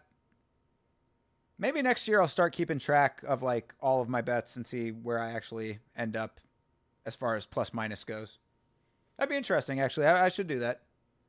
In a roundabout way with all of your fucking backhanded insults over here, Rick Allen. You kind of came up with a good idea in the end, so thank you. Unbiased, emotion-free takes. Thank you, Tom. I mean, there's certainly emotion in the delivery of what I'm saying because I'm passionate about MMA. Of course, this is yelling about mixed martial arts after all.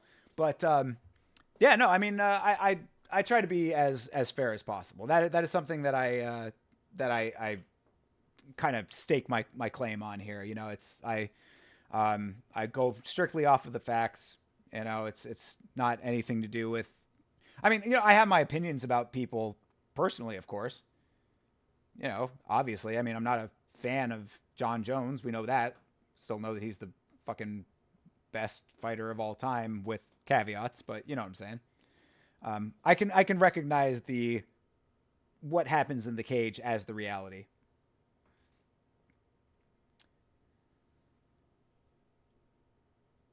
You don't mean them to be backhanded insults. You mean them to be clear and obvious insults.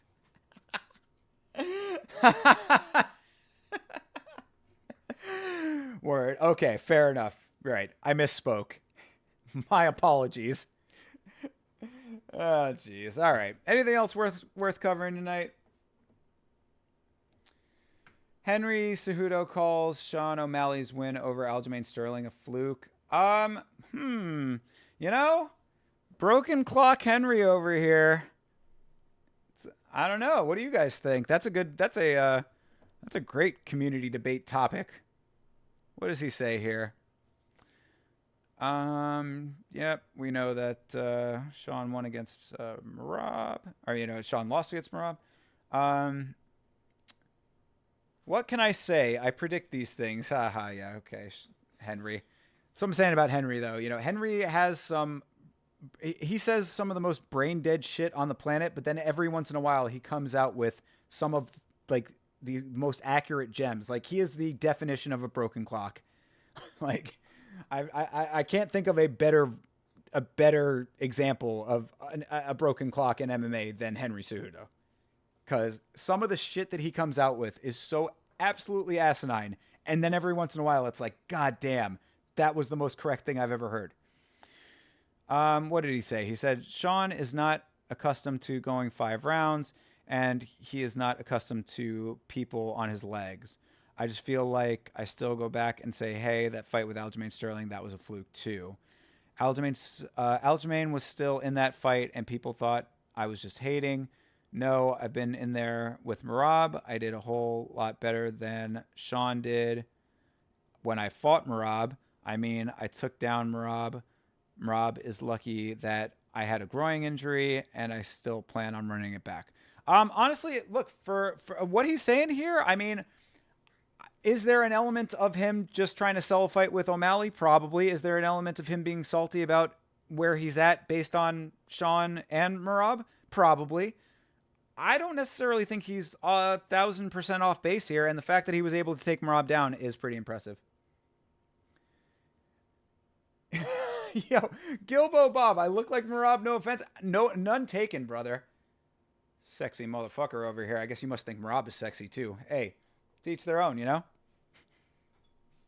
Also, I think it's the angle of my face because I have to look at the screen over here for the chat. I think that from this angle, it looks a lot more Merabish. If I look straight on, you think I still do? Maybe I still do. I don't know. Brother, you know, I don't have ringworm. I don't have staph infection. It's just ringworm. Everything's good, brother. We're good right now. We're going to have a good fight in there. Sean O'Malley talking all this shit online. It's a bullshit, brother. He says the brother thing too, right? It's a Georgian thing, I think. I don't know. That's my best Merab impression. What can I say? Not very good. Now that USADA is going away, everyone is just going to be juicing outright, right? No need to hide it even. Well, Rick Allen, I did an entire video about the UFC's breakup with USADA. It's actually one of the videos I'm most proud of on this channel. If you want to go back and see the whole story of that, you certainly can. I think that where I left off with that story is that they had named their czar of testing affairs, which is a man named George Piro, who is an American hero and by all accounts a great man, as I said in the video. From what I understand, the testing protocol is as good, if not better, than what it was under USADA. Could it all be bullshit? Could it all be smoke and mirrors? Perhaps.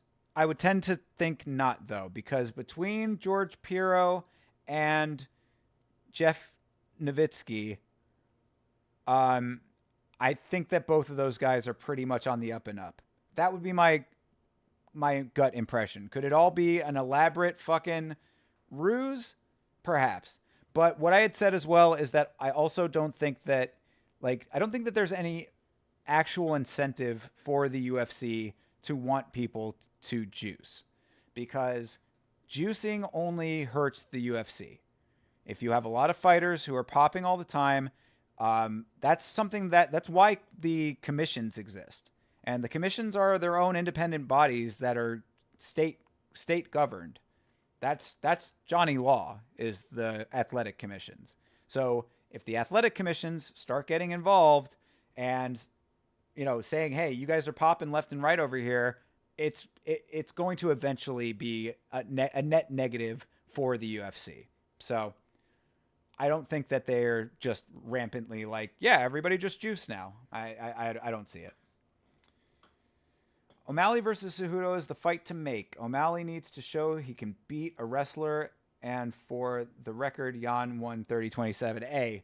Honestly, that second part, based, and I don't see any reason why O'Malley versus Cejudo doesn't happen. I mean, why wouldn't it? Cejudo's fucking basically begging for it at this point, which, I mean, I don't know. I have kind of mixed feelings about that part of it, because it's on the one hand, the squeaky wheel does get the grease. On the other hand, it's bro, maybe you want to tone it down just a little bit because you're looking a little desperate. But yeah, I see no reason why not. And I think for the reasons you just said, Tom, I think that you're exactly right. O'Malley does need to show that he can beat a wrestler, for real. I mean, Jan's wrestling is not bad. So, the win, even if it was a fluke, not fluke, but an undeserved one. Yeah.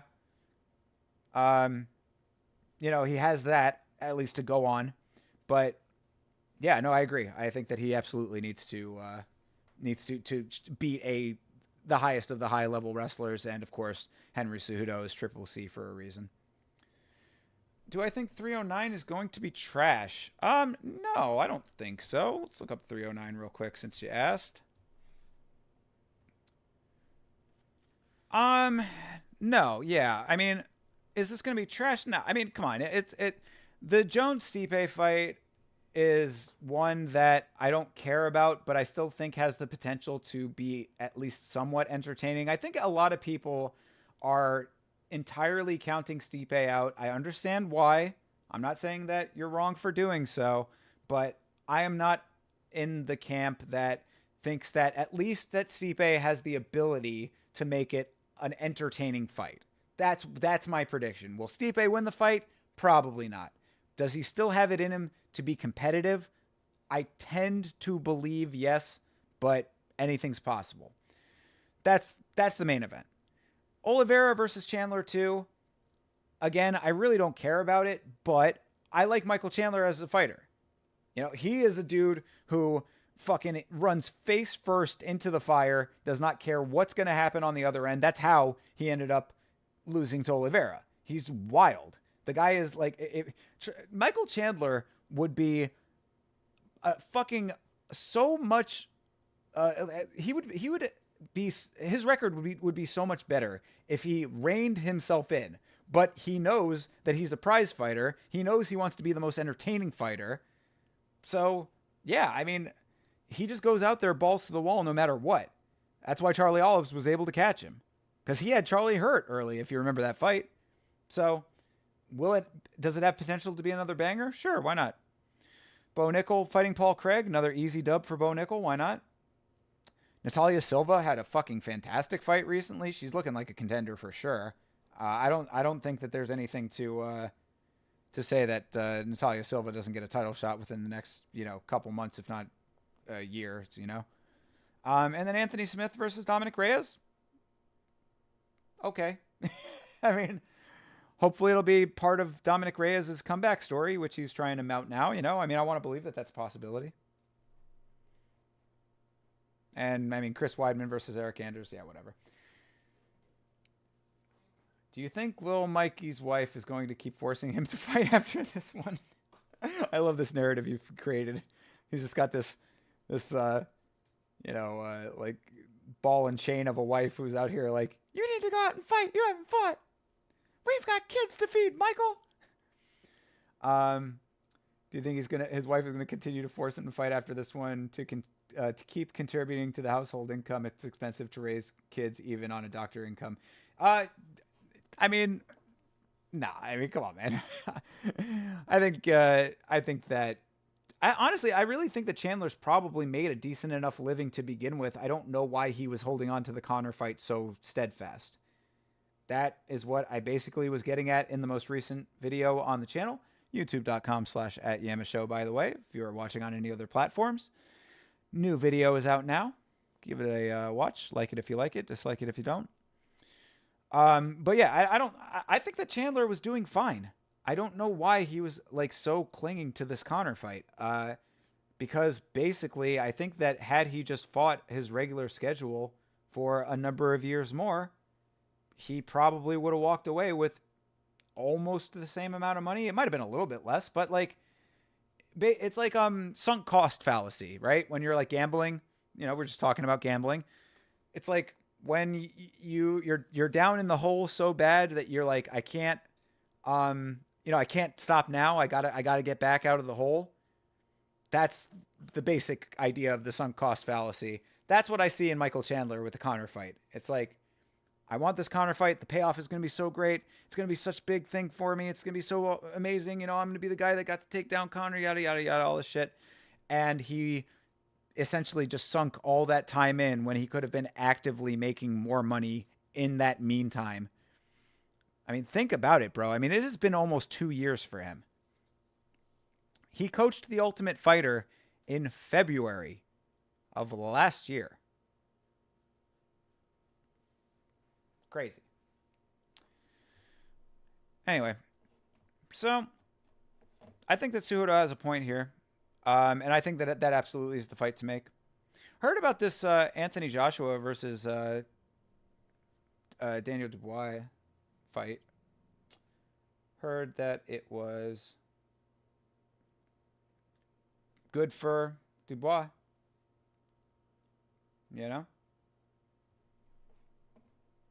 Saw that he got him down a couple times. I mean, I'm not big. I don't follow boxing very closely. I only really know the big names.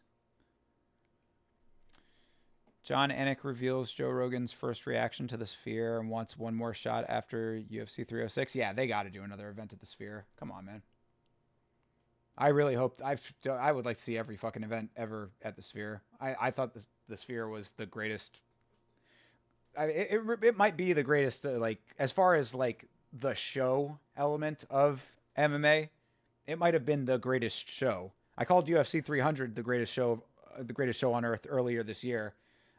Probably could have done another video about UFC 306 in that same capacity.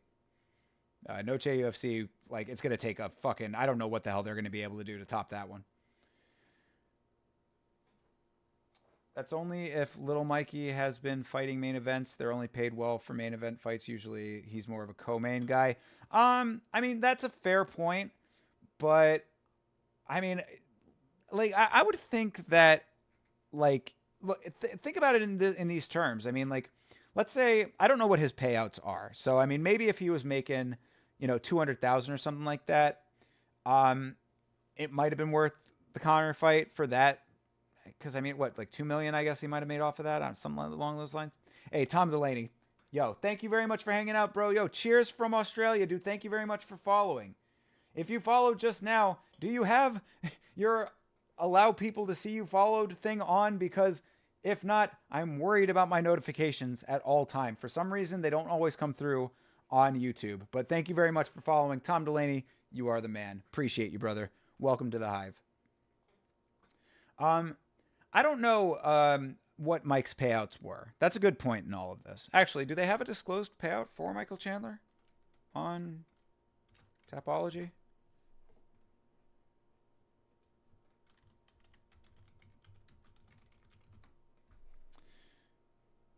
Let me see here. Sometimes they have it.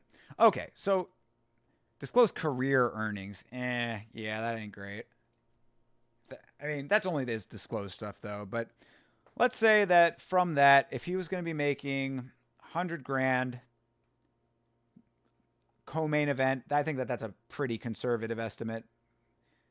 Theoretically, he could probably be making more like 175, but let's just say 100 grand for the sake of argument. I'd say that 300 grand if he made, like, if let's say that he was making that same for 3 fights in the time that it would have taken to not fight Conor, which is the end result of all of this. You have to keep in mind. I would think that 300 grand versus nothing, or, you know, if you have a 50-50 shot at $2 million versus 300 grand in your hand, take the 300 grand. I don't know. That would just be at least the way I'd look at it.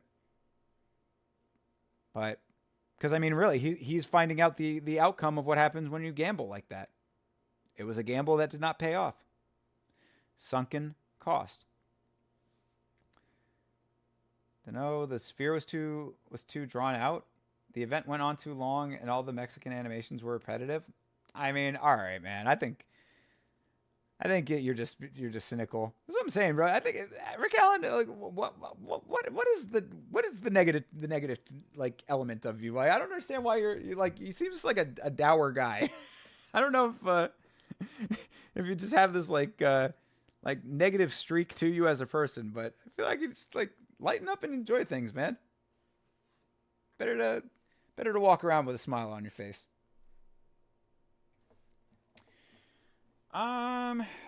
What else we got? Anything else? Oh, we're over 3 hours, man. I guess I'll start wrapping this thing up here. Anyway, let's just real quick before we call it a night. We'll go over this one more time. The official picks for the card coming up, UFC Paris. We got Cornell. We got Duncan. We got Altamirano. Oh, in the time that we have been doing the stream, apparently this fight has changed. Who was he supposed to fight? Shit. Somebody just pulled out. Wow. Breaking news, everybody.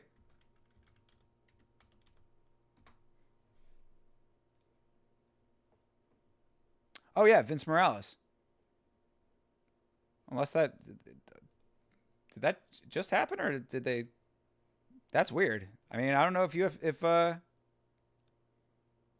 maybe that is like literally breaking. They don't have that out there anywhere. Is it on Twitter? I don't know. Either way, it was supposed to be Vince Morales. We were going to go for him. I guess if he's not in the fight, probably better that we didn't. So we'll see what happens with that fight now. We're going to go with Daria Zelezniakova. We're going with Ludovic Klein. We're going with Omar Sy. We're going with Ivan Erslan. Matt Frivola, the steamroller. We're going with Gabriel Miranda. Brian Battle. Joe Anderson Brito. Brandon Allen. And Benoit Saint-Denis. Boom.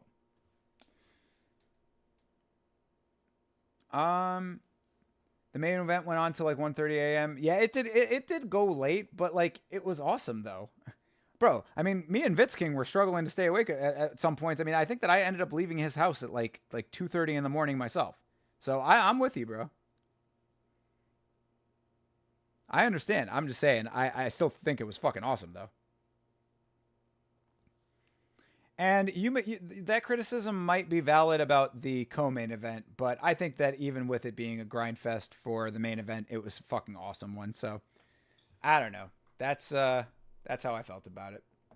But yeah, so those are my predictions for UFC Fight Night Moicano versus Saint-Denis. If you want to hear all of that over again, come on back tomorrow. I do a podcast style show with my good friend Chase Parton right here on the channel. It's called Last Week's Fights. It usually starts at 9 o'clock p.m. If it does not start at 9 p.m., it will start later than 9 p.m. and I will let you know the start time on Instagram and on Twitter at Yama Show on both of those outlets. You can follow along here, youtube.com/@YamaShow. And I am Yama Show on all streaming platforms that are worth a damn. In the meantime, there is a new video out on the channel of the Yama Show. Make sure to check that out if you are so inclined. I would appreciate you doing so. Let me know what you think. Until next time, everybody, I hope you have a great rest of your night. I'll see you tomorrow. And of course, as always, most importantly, fight on.